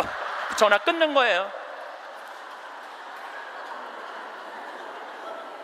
그러니까 이 할머니는 정말로 어디다 마음 둘 데가 단 한 군데도 없죠. 만약에 이 할머니가 3억을 그대로 가지고 있었다면 그 서름 안 받았을 거예요. 그 서름 안 받고 그냥 자기 인생 사는 거예요. 아들은 아들 인생 사는 거고. 그럼 서로 섭섭할 것도 없어. 원수 될 것도 없어요. 근데 뭐가 원수가 되는 줄 알아요? 줄 거 다 주고 원수가 된다니까. 줄 거 다 주고 해줄 도리 다 해고도 원수가 된다니까. 그러니까 자식한테 돈을 주는 게 아니에요. 주지 마세요. 이제 뭐하러 주세요 자신을. 울산에서 한 할아버지가 전화를 했어요. 경찰서에. 작년에 신문에서 제가 읽은 내용이에요. 나 경찰한테 이렇게 얘기한 거, 두유 2개로 10일을 버텼다. 두유 2개로. 난 지금 죽을 것 같다. 나를 좀 살려줘라. 그래서 경찰이 가서 문을 따보니까 할아버지가 뼈밖에 안 남은 거야. 10일 동안 두유 2개로 먹었으니 뭐가 물 10일 먹은 거하고 똑같잖아요. 그래갖고 이 할아버지 뭐 누구 돌볼 사람 없나 했더니 할머니가 1년 전에 돌아가신 거야. 여기 우리 할아버지들 많이 와서 앉아 계신데 여러분들 오늘 강의 다 까먹어도 좋아. 정말로 다 까먹어. 이것만 안 까먹으면 돼요. 여러분들은 무슨 일이 있어도 할머니보다 하루 먼저 죽어야 돼. 무슨 일이 있어도 누구보다 먼저 죽어? 할머니 죽으려고 그러면 너 죽지 마. 나 죽기 전에 죽지 마. 그리고 먼저 죽어야 돼요. 그러니까 여기 효자 10보다요 악처 하나가 낫다니까요. 효자가 하루 종일 같이 있어줘요? 같이 잠자줘요? 못하는 거예요. 악처가 같이 밥 먹어주고 같이 있는 거예요. 그러니까 여기 오늘 할아버지들은 제발 할머니들 가슴 아픈 일 하지 마세요. 그냥 마누라가 시키는 대로 하고 사세요. 머리 깎으라 그러면 가서 머리 깎고, 목욕하라면 목욕하고, 내복 추우니까 내복 입으라면 내복 입고, 내복 벗으라면 벗고, 시키는 대로 하고 사세요. 시키는 대로. 근데 이 할머니가 1년 전에 돌아가신 거예요. 어떤 금술 좋은 할머니하고 할아버지하고 한 집에 살았어요. 근데 그날 오후 따라 할머니하고 할아버지하고 목욕을 깨끗하게 했어, 둘이서. 그리고 저녁을 맛있게 차려 먹었어. 그리고 저녁에 침대에 누웠는데 할머니가 옛날 생각이 나는 거야. 할아버지를 툭툭 치면서 여보 영감, 이렇게 깨끗이 씻고 맛있게 먹고 이렇게 침대에 누우니까 우리 신혼 생각난다. 당신 생각나? 신혼 때 당신 이렇게 냉랭하지 않았어. 당신 신혼 때 잘 때 내 손 꼭 잡아주던 거 생각나 안 나? 딱 그런 거예요. 할아버지 가만히 생각해보니까 손을 잡아줘야 될 것 같은 거야. 그래서 할머니 손을 싹 잡았어요. 그랬더니 할머니가 여보 영감, 당신이 내 손 잡아주니까 너무 행복하다. 근데 당신 생각나? 당신 신혼 때 이렇게 내 손 잡는 걸로 끝내지 않았어. 당신 잘 때마다 꼭 내 볼에 뽀뽀해주던 거 생각나 안 나? 딱 그런 거예요. 생각해보니까 뽀뽀도 해줘야 될 것 같은 거야. 그래서 할아버지가 할머니 손을 쫙 잡은 상태에서 고개를 돌려서 뽀뽀를 쭉 해줬어요. 근데 할머니가 너무 여보 영감, 당신이 내 볼에 뽀뽀해주니까 나 세댁된 기분이야. 너무 행복하다. 여보 영감 너무 고마워. 근데 여보 영감, 당신 생각나? 당신 신혼 때 내 볼에 뽀뽀하는 걸로 끝내지 않았어. 당신 그 이루 내기 잘근잘근 애무해주던 거 생각나 안 나? 딱 그런 거예요. 그랬더니 그때서 할아버지가 얼굴이 울그락불그락 하면서 확 이불을 내던지고 나가버린 거예요. 그래갖고 할머니가 여보 영감 어디가? 문 열고 나가는 할아버지한테. 그랬더니 할아버지가 딱 문지방에 서서 할머니를 딱 째려보고 이렇게 말을 했어요. 기다려, 이빨 갖고 올 테니까. 딱 그랬다는 거 아니에요. 이제 여러분들 노인들은요 부부밖에 없어요. 정말 부부가 귀하게 여겨야 되는 거예요. 그런데 이 할머니가 1년 전에 돌아가신 거예요. 딸은 하나 있는데 교통사고 나고 인사불성이 된 거예요. 딸은 인사불성이 된 거예요. 누구 돌볼 사람 없나 했더니 이 할아버지 3층짜리 빌딩을 갖고 있었던 할아버지야. 3층짜리 빌딩을 갖고 있고 그 옆에 4평을 달아서 거기서 폐지를 모으고 살았던 거예요. 거기서 월세도 나오는데 이 할아버지는 버는 법은 배웠는데 쓰는 법을 못 배운 할아버지예요. 쓰는 법을 못 배운 할아버지. 여기 계신 분들도 많습니다. 예, 많아요. 정말로 개처럼 벌어서 짐승같이 써야 되는데 개처럼 벌어서 개처럼 쓰는 사람들 많아요. 제대로 돈의 가치답게 쓰지 못한 분들 너무너무 많아요. 많은 경우 여러분들 폐지 줍고 다니는 분들 많죠. 할머니 할아버지 그런 분들 중에 대개 자식들한테 몇 천만 원 몇 억씩 다 주고 자기는 폐지 줍고 다니는 사람들 많아요. 실질적으로 그러시지 마세요. 내가 행복해야 돼요. 내가 행복한 게 자식 도와주는 거예요. 그래서 제가 여러분들한테 보너스 하나 꼭 하시라고, 돈 안 들고도 할 수 있는 보너스, 내년 뭐 나중에 얘기지만은 내년 3월 25일부터 4월 20일 사이에 여기 해화동 서울대학병원에 가세요.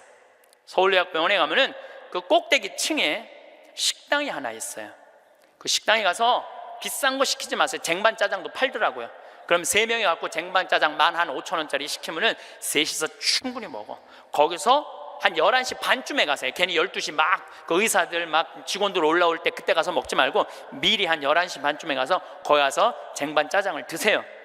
왜 거기서 쟁반 짜장을 먹으라고 말씀드리느냐 하면은 거기서 보이는 경치가 경복궁, 창덕궁, 창경궁, 비원, 청와대까지 다 보이는데 막 새순이 막 돋아날 때 그 경치가요 너무 멋있어요.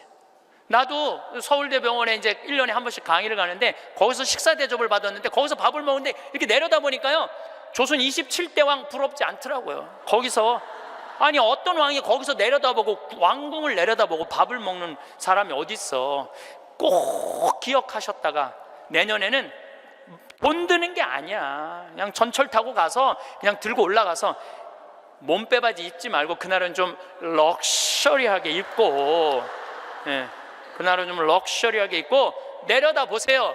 얼마나 아름다운가. 조선의 왕궁이 얼마나 멋있는가. 돈 안 들고도 볼 수 있는가. 정말 그런 데가 없어 세상에. 그런 데 가세요. 그리고 우리나라는 그렇게 멋있는 데가 너무 많아요. 너무 많아요. 돈 많이 안 들고도 하루에 그저 5,000원, 10,000원만 들고 여기 춘천 막 벚꽃 필 때 전철 타고 춘천만 갔다 와도 얼마나 멋있어요. 나중에 하지 말고 제발 무슨 돈으로 집 잡혀서 나중에 하지 말고 제발 그렇게 좀 다녀오세요. 저는 이번에 남이섬을 2번을 갔다 왔어요. 남이섬을 2번을 갔다 왔는데 정말 멋있더라고요. 여러분들 내년 봄에 남이섬은 도시락 싸갖고 가도 되더라고.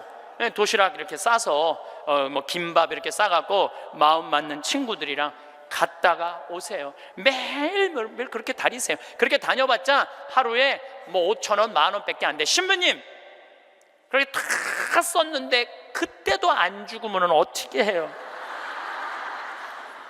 걱정하지 마세요. 돈 다 썼는데도 그때도 안 죽으면 국가에서 용돈 20만 2,600원 나온다. 걱정하지 마세요. 그거 받아 쓰면 되죠. 뭘 걱정을 해요. 빚만 안 지면 돼. 근데 빚지는 것도 가만히 보면 나이 먹어서 빚지는 것도 본인이 빚지는 게 아니에요. 다 욕심 때문에 빚지는 거야. 자식 때문에 빚지는 거야. 얼마 전에도 할머니 할아버지들이 뭐 어디 해갖고 뭐 1,700억인가 다 사기로 날린 사람들, 사기만 안 당하면 돼요. 사기 당하는 이유도 여러분들이 다 욕심 때문에 당하는 거. 늙어서 무슨 투자를 해? 그냥 쓰다가 저기 또 돈 떨어지면 국가에서 하면 나오면 되지. 인터넷에 이런 모임도 있대요. 쓰죽해도 있대. 쓰죽해. 쓰다가 죽자. 이런 무슨 투자를 해. 괜히 쓸데없이 조이팔한테 투자해갖고 돈 날리고 그러지 마시고 그냥 맛있는 거 먹고 경치 좋은 데 다니고 그렇게 쓰세요. 제가 10년 전에 5만 3천 원 나올 때 여러분들한테 이렇게 얘기했어요. 앞으로 20만 원 받는 시대가 올 겁니다. 이제 20만 원 나왔죠? 제가 또 말씀드릴게요. 앞으로 10년 후에 여러분들 60만 원에서 70만 원 나와요. 왜? 우리나라하고 경제가 비슷한 나라들은 다 지금 노인연금이 60에서 70만 원 정도 다 나와요. 우리나라하고 경제가 비슷한 나라들은. 우리나라만 안 하고 있는 거예요. 우리나라만 노인들한테도 안 하고 경찰한테도 안 하고 뭐 청소하는 사람들 아주 돈 안 주는 거지. 이거 다 올라와야 돼. 그리고 지금 기업에 있는 돈들 다 세금으로 뺏어갖고 그 돈 힘든 사람들한테 다 나눠줘야지 선진국으로 가요. 선진국으로 가는 길은 그 길밖에 없어요.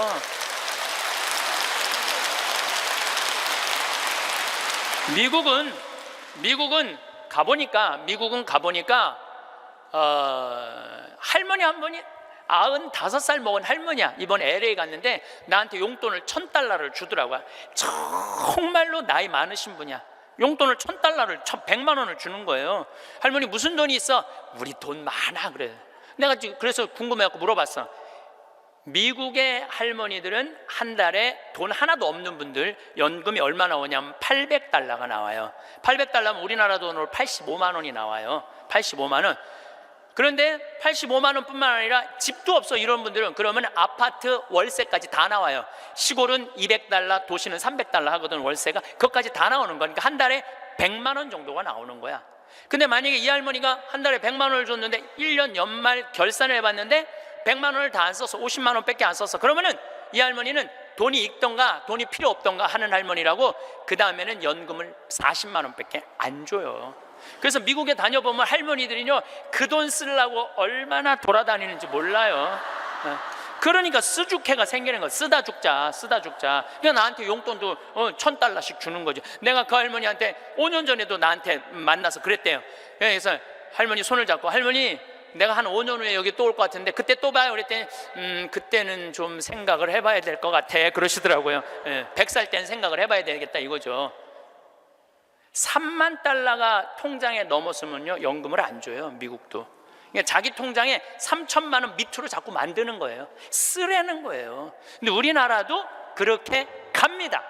분명히 그렇게 가요. 그리고 우리나라가 부정적인 요소도 많지만은 제 판단에는 앞으로 전 세계에서 가장 발전한 나라 중에 하나예요. 우리나라가. 그러니까 걱정하지 마세요. 예수님이 걱정하지 말라고 해도 뭘 이렇게 쓸데없는 걱정을 많이 하고 그래.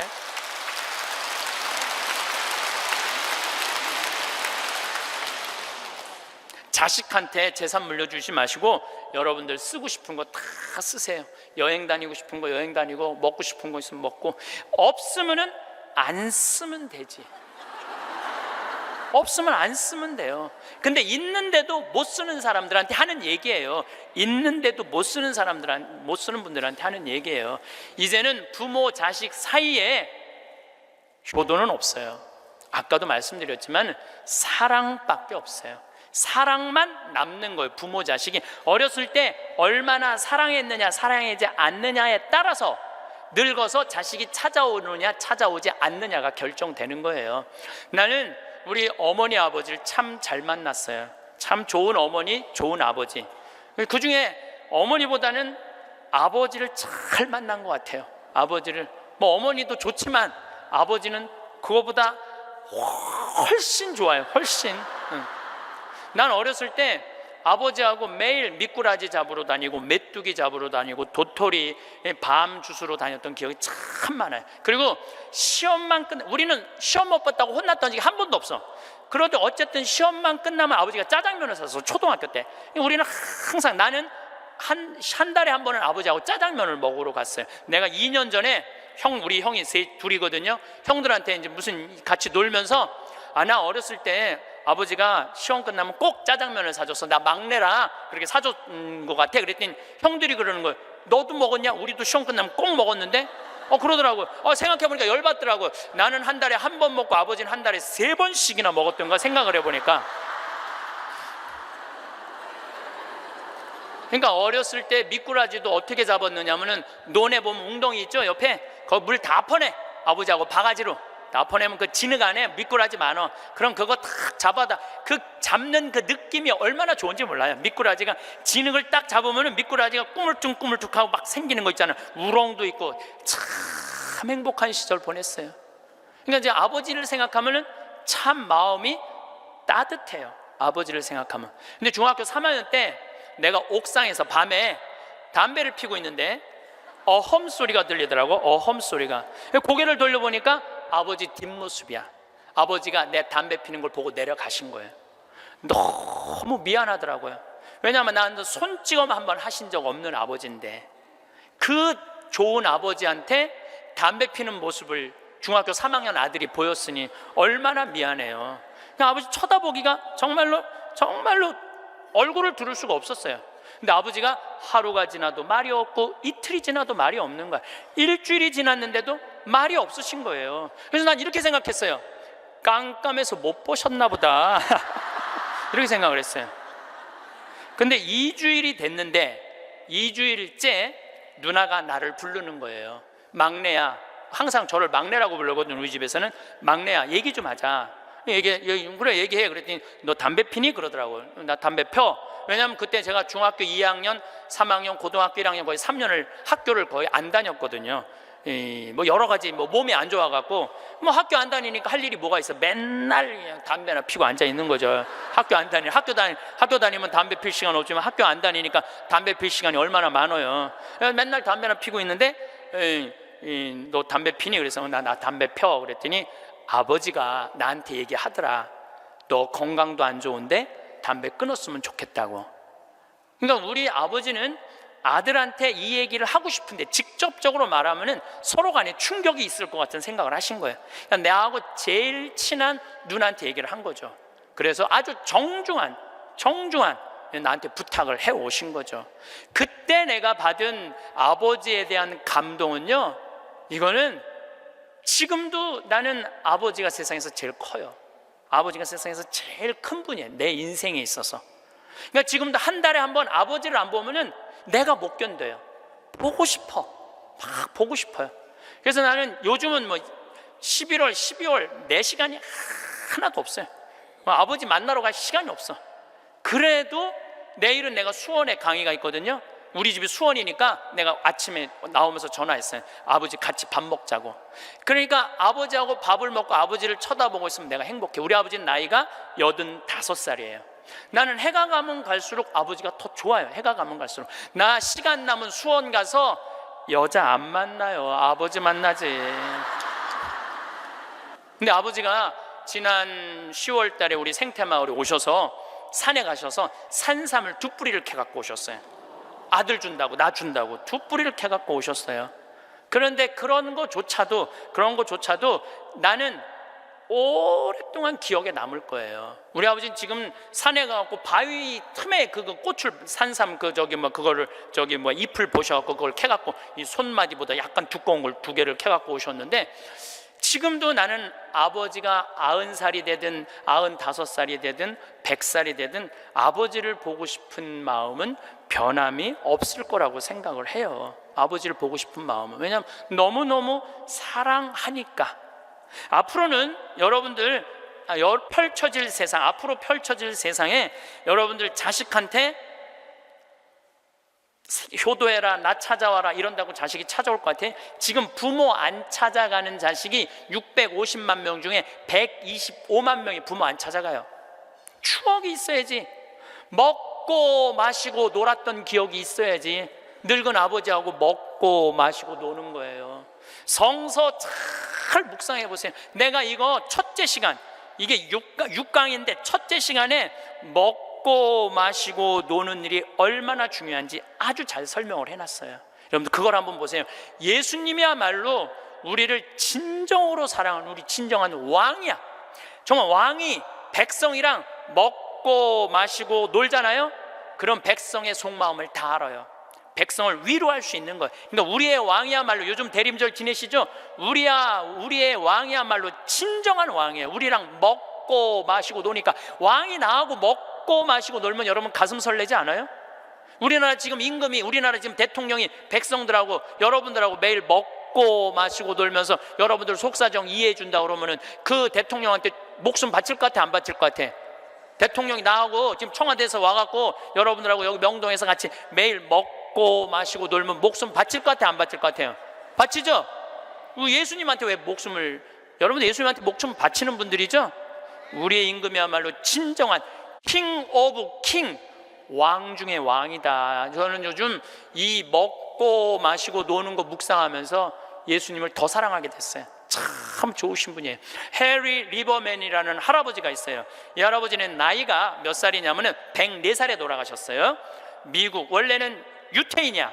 폴란드에서 너무너무 가난하게 살다가 어디로 갔느냐면은 미국으로 이민을 갔어. 가갖고 뭐 정말 일을 많이 했어. 제조업도 하고. 근데 이제 77살에 은퇴를 했어요. 돈도 많이 벌고. 그래갖고 이제 미국에도 노인정이 있어요. 매일 노인정에 가갖고 할 일이 없으니까 맨날 체스를 뒀어요. 근데 81살에 같이 체스 두던 친구가 아파갖고 안 나왔어. 안 나와갖고 하루 종일 멍 때리고 있는데 거기에 자원봉사자가 할아버지 친구 안 나왔다고 하루 종일 가만히 앉아있지 말고 옆에 화실이 있는데 그 화실에 가서 그림 좀 공부 좀 해보고 그림 좀 그려보라고 그럽니다. 그랬더니 이 할아버지가 이런 말을 해요. 나는 태어나서 지금까지 단 한 번도 붓을 잡은 적이 없다.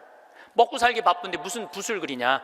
물감이 어떻게 생겼는지도 모르고 도화지, 캔버스가 어떻게 생겼는지도 모른다. 근데 내가 무슨 그림을 그리냐. 이 81살 나이에.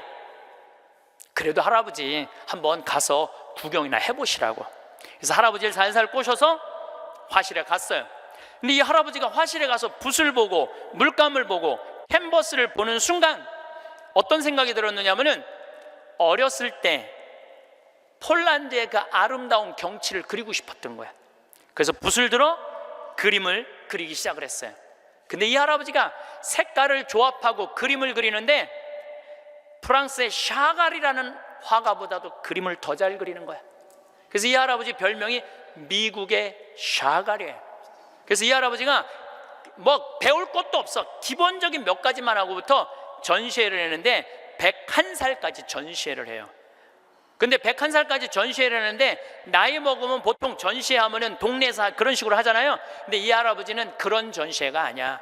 그런 전시회가 아니라 어떤 전시회냐면 미국의 모든 미술관이 와서 이 할아버지 그림을 소장하고 싶어서 경매를 할 정도로 유명한 전시회를 해요.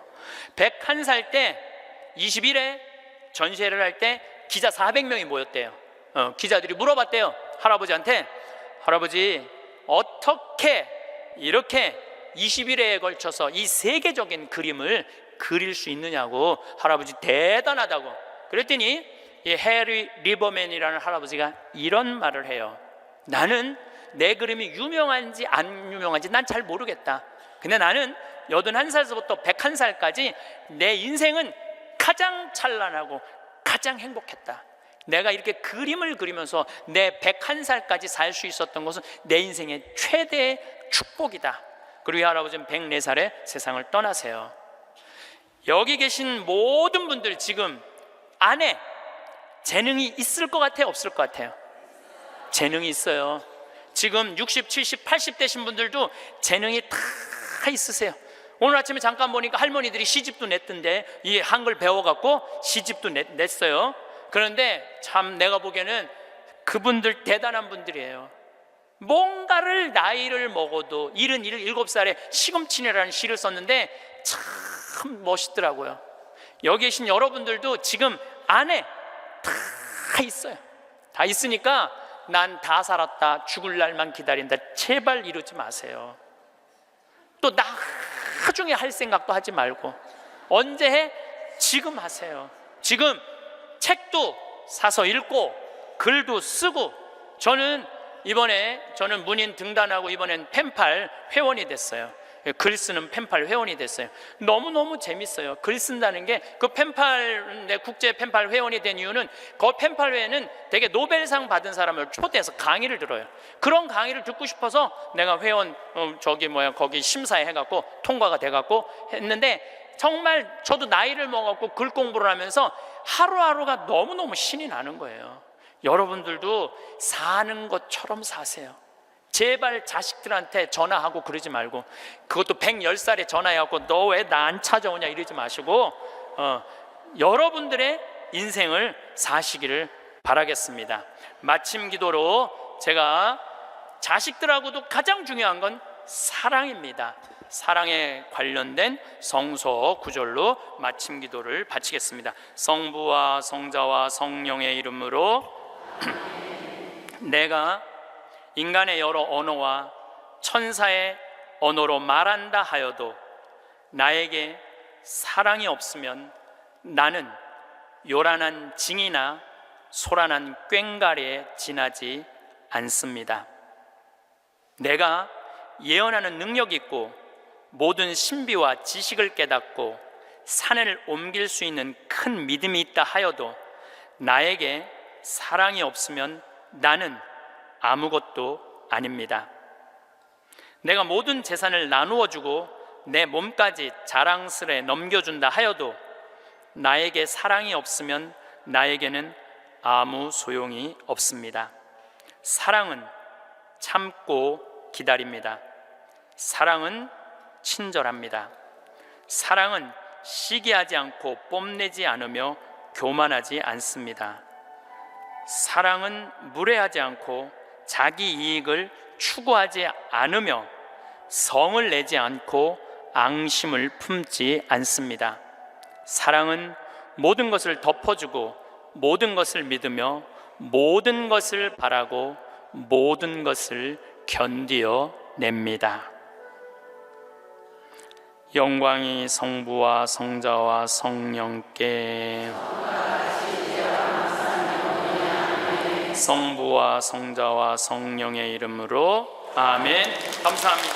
많은 사람들은 몸이 건강해야 행복하다고 말하지만 살아보면 마음가짐이 그 이상으로 중요하다는 걸 느끼게 됩니다. 누구나 나이를 먹는 건 자연스러운 일이지요. 요즘은 100세 시대라며 장수하는 게 복이라고들 하지만 막상 그 속을 들여다보면 꼭 그렇지만은 않습니다. 저도 55이 넘어가자 예전 같지 않은 기운이 느껴졌습니다. 괜히 몸이 무겁고 바깥 나들이도 점점 귀찮아졌습니다. 집안에만 있는 시간이 늘어나면서 세상이 멀게 느껴졌습니다. 그때는 이제는 일도 그만하고 조용히 지내야지 하며 스스로를 위로했습니다. 하지만 지나고 보니 그렇게 새로운 일을 피하며 지낸 시간이 많이 아쉬웠습니다. 세월은 바람처럼 흘러 어느덧 60이 되었고 몸 상태는 더 나빠져서 밖에 나가는 게 힘들어졌습니다. 조금만 걸어도 숨이 차고 기억력도 흐려졌습니다. 마음이 점점 가라앉으니 우울증도 슬금슬금 찾아왔습니다. 자식들은 각자 바쁘고 곁에 있어주던 남편도 이제는 이 세상 사람이 아니었습니다. 원망할 곳도 기대할 곳도 없었습니다. 그저 하루를 버티는 게 전부였고 숨만 쉬며 살아가는 날들이 이어졌습니다. 그런데 어느 날 들은 이야기가 제 마음을 흔들었습니다. 제 또래 친구 중 한 분은 여든이 가까운 나이에도 여전히 활기차게 살고 있었습니다. 아픈 곳 하나 없이 춤을 추고 노래를 부르고 새로운 일에 도전하며 지역 봉사에도 참여한다고 했습니다. 그 이야기를 들었을 때 솔직히 부럽기도 하고 한편으로는 부끄럽기도 했습니다. 그 친구는 매일 새벽 5시에 일어나 1시간 동안 체조를 하고 세 끼를 꼬박꼬박 챙겨 먹는다더군요. 낮에는 그림 그리기와 독서 모임에 나가고 저녁에는 음악회나 연극을 보러 간다고 했습니다. 이야기를 듣는 내내 나는 도대체 뭘 하고 살았나 하는 생각이 들었습니다. 나이를 핑계로 새로운 걸 피했던 제 모습이 떠올라 후회가 밀려왔습니다. 그렇게 방심한 사이 제 몸은 눈에 띄게 변했습니다. 예전에는 하루쯤 굶어도 끄떡없던 몸이 이제는 잠깐만 피곤해도 온몸이 쑤셨습니다. 60이 넘어서부터는 몸 관리가 얼마나 중요한지 절실히 느끼게 되었습니다. 이렇게 지내다간 70, 80이 되면 가까운 미래조차 장담할 수 없겠다는 생각이 들었습니다. 그때 깨달았습니다. 이대로 늙으면 안 되겠다. 몸은 이미 예전 같지 않지만 마음만큼은 늙지 않게 해야겠다고 결심했습니다. 그래서 중년 이후의 삶을 새롭게 준비하기로 했습니다. 우선 공부를 시작했습니다. 제가 가장 먼저 공부한 건 건강이었습니다. 건강이야말로 모든 일의 시작이니까요. 알아보니 60이 넘어가면 근육량이 줄고 관절이 약해지면서 몸이 쉽게 지치고 머리 회전도 느려진다고 하더군요. 신경세포도 늙어가면서 오감이 둔해지고 세포의 움직임이 느려져 아무리 자도 피로가 풀리지 않는 몸이 된다고 합니다. 이걸 미리 알았더라면 얼마나 좋았을까. 뒤늦은 후회가 밀려왔습니다. 여든이 되면 회복이 잘 되지 않기 때문에 그 전에 반드시 관리가 필요하다는 걸 그제서야 깨달았습니다. 그래서 저는 주변 사람들에게 늘 말합니다. 여든 이전, 늦어도 이름부터는 관리하셔야 합니다. 그렇지 않으면 노년의 생활은 정말로 고통의 연속이 될 수 있습니다. 그렇다면 다가오는 노년을 준비하려면 무엇부터 해야 할까요? 제가 직접 경험하며 깨달은 젊게 사는 8가지 비결을 말씀드리겠습니다. 첫 번째는 정기적인 건강검진입니다. 건강은 알고 관리해야 지킬 수 있습니다. 귀찮다고 미루면 병은 이미 진행되어 버립니다. 매년 혈압과 콜레스테롤, 혈당을 꼭 확인하고 필요하다면 위내시경이나 대장내시경, 뼈 건강검사도 함께 받아보세요. 저는 예전엔 그런 걸 귀찮아했는데 한번 큰 병을 겪고 나니 생각이 완전히 달라졌습니다. 병은 조기에 발견하면 고칠 수 있지만 늦으면 평생 후회만 남습니다. 두 번째는 담배와 술입니다. 담배는 백해무익이라는 말이 정말 맞습니다. 폐와 심장을 망가뜨리고 주름을 늘리고 목소리까지 변하게 합니다. 술도 마찬가지입니다. 하루 한두 잔이 괜찮다고들 하지만 나이가 들면 간이 그걸 감당하지 못합니다. 그래서 저는 이제 술 대신 따뜻한 차를 마십니다. 수분을 보충하면서 마음도 안정되더군요. 셋째, 운동입니다. 꾸준한 운동만큼 좋은 보약은 없습니다. 하루 30분이라도 걷는 습관을 들이세요. 처음엔 힘들어도 일주일만 지나면 몸이 달라집니다. 허리도 덜 아프고 머리도 맑아지고 잠도 잘 옵니다. 저는 매일 아침과 저녁으로 간단한 스트레칭을 하고 주말엔 뒷산을 오릅니다. 산에 오르면 공기가 다르고 마음이 시원해집니다. 넷째, 음식입니다. 젊을 때는 뭐든 먹어도 괜찮지만 나이 들면 음식이 약이 됩니다. 저는 하루 2번은 꼭 과일이나 채소를 챙겨 먹습니다. 닭가슴살이나 생선, 두부 같은 단백질 음식도 잊지 않고요. 심장 건강엔 오메가3가 좋다고 해서 호두와 아마씨도 챙겨 먹습니다. 다섯째, 마음 관리입니다. 몸이 건강해도 마음이 지치면 결국 삶의 의욕을 잃습니다. 스트레스를 쌓아두지 말고 매일 마음의 먼지를 털어내세요. 유튜브로 명상이나 요가 영상을 틀어놓고 따라하거나 친구와 전화로 웃으며 이야기하는 것만으로도 마음이 한결 가벼워집니다. 여섯째, 잠입니다. 잠은 최고의 약입니다. 아무리 비싼 영양제를 먹어도 잠을 못 자면 몸이 회복되지 않습니다. 저는 매일 같은 시간에 자고 같은 시간에 일어납니다. 잠들기 1시간 전에는 핸드폰을 멀리하고 조용한 음악을 틀어놓습니다. 그렇게 하면 숙면의 질이 달라집니다. 일곱째, 감사입니다. 저는 매일 아침 감사일기를 씁니다. 오늘도 눈을 떴다. 손이 움직인다. 밥을 먹을 수 있다. 이렇게 작은 것에도 감사하면 마음이 밝아지고 하루가 다르게 변합니다. 여덟째, 사람입니다. 나이 들수록 사람에게 상처받는 일이 많습니다. 하지만 그렇다고 혼자 있으면 외로움이 마음을 갉아먹습니다. 그래서 저는 이제 억지로 관계를 유지하지 않습니다. 나를 힘들게 하는 사람은 멀리하고 나를 웃게 해주는 사람만 곁에 둡니다. 그런 사람이 없다면 내가 나에게 가장 좋은 친구가 되면 됩니다. 내 인생의 주인공은 언제나 나 자신이니까요. 이제부터는 마음과 몸을 젊게 유지해주는 활동적인 삶에 대해 이야기해 보려 합니다. 사람은 혼자 있을 때보다 누군가와 어울릴 때 훨씬 더 건강해집니다.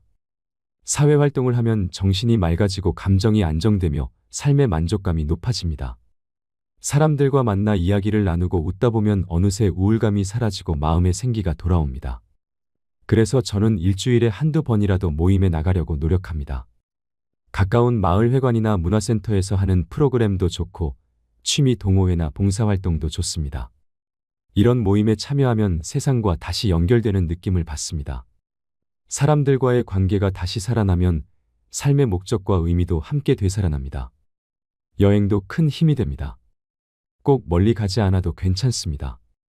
가까운 산책길이나 바닷가로 하루 나들이만 다녀와도 기분이 완전히 달라집니다. 새로운 풍경을 보고 낯선 공기를 마시면 마음이 새로워집니다. 저는 가끔 친구와 기차를 타고 근교 여행을 다녀옵니다. 그 짧은 하루가 제겐 큰 위로가 됩니다. 때로는 혼자 떠나는 여행도 좋습니다. 나 자신과 대화할 수 있는 시간이 되니까요. 새로운 곳에서 새로운 사람을 만나고 새로운 경험을 쌓는 건 노년을 더욱 풍성하게 만듭니다. 이런 경험들은 시간이 흘러도 기억에 남고 삶의 활력소가 됩니다. 그리고 꼭 잊지 말아야 할 것이 하나 있습니다. 바로 취미입니다. 취미는 단순한 여가가 아닙니다. 마음의 에너지를 되살리는 작은 불씨입니다. 저는 몇 년 전부터 수채화를 배우기 시작했습니다. 처음엔 서툴고 손이 떨려 그림 같지도 않았지만 몇 번 그리다 보니 점점 색의 아름다움을 알게 되었습니다. 그림을 그리는 동안엔 걱정이 사라지고 마음이 고요해집니다. 누군가는 정원을 가꾸고 누군가는 피아노를 치고 또 누군가는 글을 씁니다. 어떤 것이든 상관없습니다. 중요한 건 내가 즐거운가입니다. 그런 시간이 하루에 단 30분이라도 있으면 인생은 훨씬 따뜻해집니다. 새로운 것을 배우는 일도 마찬가지입니다. 나이와 상관없이 배움은 우리를 젊게 만듭니다. 다들 나이가 몇인데 공부를 하냐고 하지만 저는 오히려 나이가 들수록 공부해야 한다고 생각합니다. 공부는 머리를 쓰게 만들고 생각을 정리하게 하며 뇌를 젊게 유지시켜줍니다. 저는 매일 잠자기 전 30분 동안 책을 읽습니다. 역사, 인문학, 철학, 과학, 소설까지 가리지 않고 읽습니다. 책 속의 이야기를 따라가다 보면 세상에 대한 시야가 넓어지고 삶의 태도가 단단해집니다. 또 컴퓨터나 스마트폰 같은 새로운 기술을 배우는 것도 큰 도움이 됩니다. 처음엔 어렵지만 배우다 보면 세상이 얼마나 편리해졌는지 새삼 느끼게 됩니다. 나이가 들수록 이런 기술이 삶을 훨씬 자유롭게 만들어줍니다. 예를 들어 스마트폰으로 은행 업무를 보고 영상 통화를 하며 손주와 대화하고 유튜브로 세상 소식을 접하면 외로움이 줄어듭니다. 배우는 동안 머리가 자극받아 활발히 움직이고 치매 예방에도 효과적입니다. 저는 배움을 단순한 지식이 아니라 자신감 회복의 기술이라고 부릅니다. 배우는 과정에서 느끼는 성취감이 또 한 번 우리를 도전하게 만들거든요. 다음으로 이야기할 것은 현실적인 문제, 바로 돈입니다. 나이가 들수록 돈은 단순한 생활비가 아니라 마음의 안정을 좌우하는 요소가 됩니다. 돈이 많아야 행복한 건 아니지만 돈 걱정이 없으면 훨씬 평온해집니다. 저도 한때는 돈 때문에 잠 못 이루는 밤이 많았습니다. 퇴직 후 수입이 끊기고 생활비는 계속 나가니 불안이 커졌습니다. 하지만 그때부터 조금씩 배워서 바꾸기 시작했습니다. 첫 번째는 돈의 흐름을 아는 것이었습니다. 한 달에 얼마가 들어오고 얼마가 나가는지 꼼꼼히 기록했습니다. 적어보니 불필요한 소비가 한눈에 보이더군요. 그 다음엔 계획을 세웠습니다. 생활비, 병원비, 여가비를 구분하고 비상금도 따로 마련했습니다. 목표를 세우고 관리하니 마음이 한결 안정됐습니다. 두 번째는 낭비 줄이기였습니다. 처음엔 절약이 괴로웠지만 이게 습관이 되면 오히려 뿌듯합니다. 전기 절약 모드를 켜고 잘 쓰지 않는 구독 서비스를 해지하고 충동 구매를 멈추면 그 돈이 쌓입니다. 그렇게 모인 돈은 나중에 큰 힘이 됩니다. 세 번째는 저축입니다. 돈이 많지 않아도 매달 일정 금액을 모으는 습관이 중요합니다. 적금이라도 좋고 소액의 연금이라도 좋습니다. 중요한 건 꾸준함입니다. 저는 비상금 통장을 따로 만들어 두었습니다. 갑자기 아플 때, 급히 병원비가 필요할 때 그 돈이 있으면 마음이 편합니다. 최소한 6개월치 생활비 정도는 준비해두면 좋습니다. 네 번째는 연금과 보험 관리입니다. 국민연금 외에도 개인연금이나 건강보험, 장기요양보험 등을 꼼꼼히 확인해 두세요. 나중에 예상치 못한 일은 반드시 찾아옵니다. 하지만 미리 대비한 사람만이 덜 흔들립니다. 마지막 다섯 번째는 계속 배우는 자세입니다. 돈 관리도 공부가 필요합니다. 세상은 빠르게 변하고 금융제도도 끊임없이 바뀝니다. 새로운 정보를 꾸준히 배우며 내 돈을 지킬 지혜를 쌓아야 합니다. 지금까지 50, 60, 70까지 오시느라 정말 고생 많으셨습니다. 인생의 전반전에서 그만큼 노력하셨으니 이제는 후반전에서 여유를 누리셔야 합니다. 이제는 자신을 위해 살 때입니다. 너무 늦었다고 생각하지 마세요. 몸과 마음은 언제든 다시 피어날 수 있습니다. 자신을 사랑하고 자신에게 시간을 쓰고 스스로를 돌보세요. 오늘 하루를 소중히 여기면 남은 인생이 달라집니다. 저는 늘 이렇게 말합니다. 늦었다고 생각할 때가 가장 빠른 때입니다. 여러분의 삶은 아직 끝나지 않았습니다. 오히려 이제부터가 진짜 시작입니다. 하루하루를 감사히 여기며 웃고 배우고 나누며 살아가세요. 그게 바로 진정한 노년의 행복입니다. 여러분이 이 영상을 보고 작은 용기라도 얻는다면 그걸로 충분합니다. 그리고 혹시라도 이 이야기가 마음에 닿았다면 지금 이 순간 자신에게 따뜻한 말을 건네보세요. 나는 잘 살아왔고 앞으로도 잘 살 것이다. 그렇게 자신을 다독이는 한마디가 인생을 바꿉니다. 서로에게 응원의 말을 전하며 더 따뜻한 세상을 만들어가길 바랍니다. 오늘도 건강하시고 행복하세요. 고요한 밤이었습니다.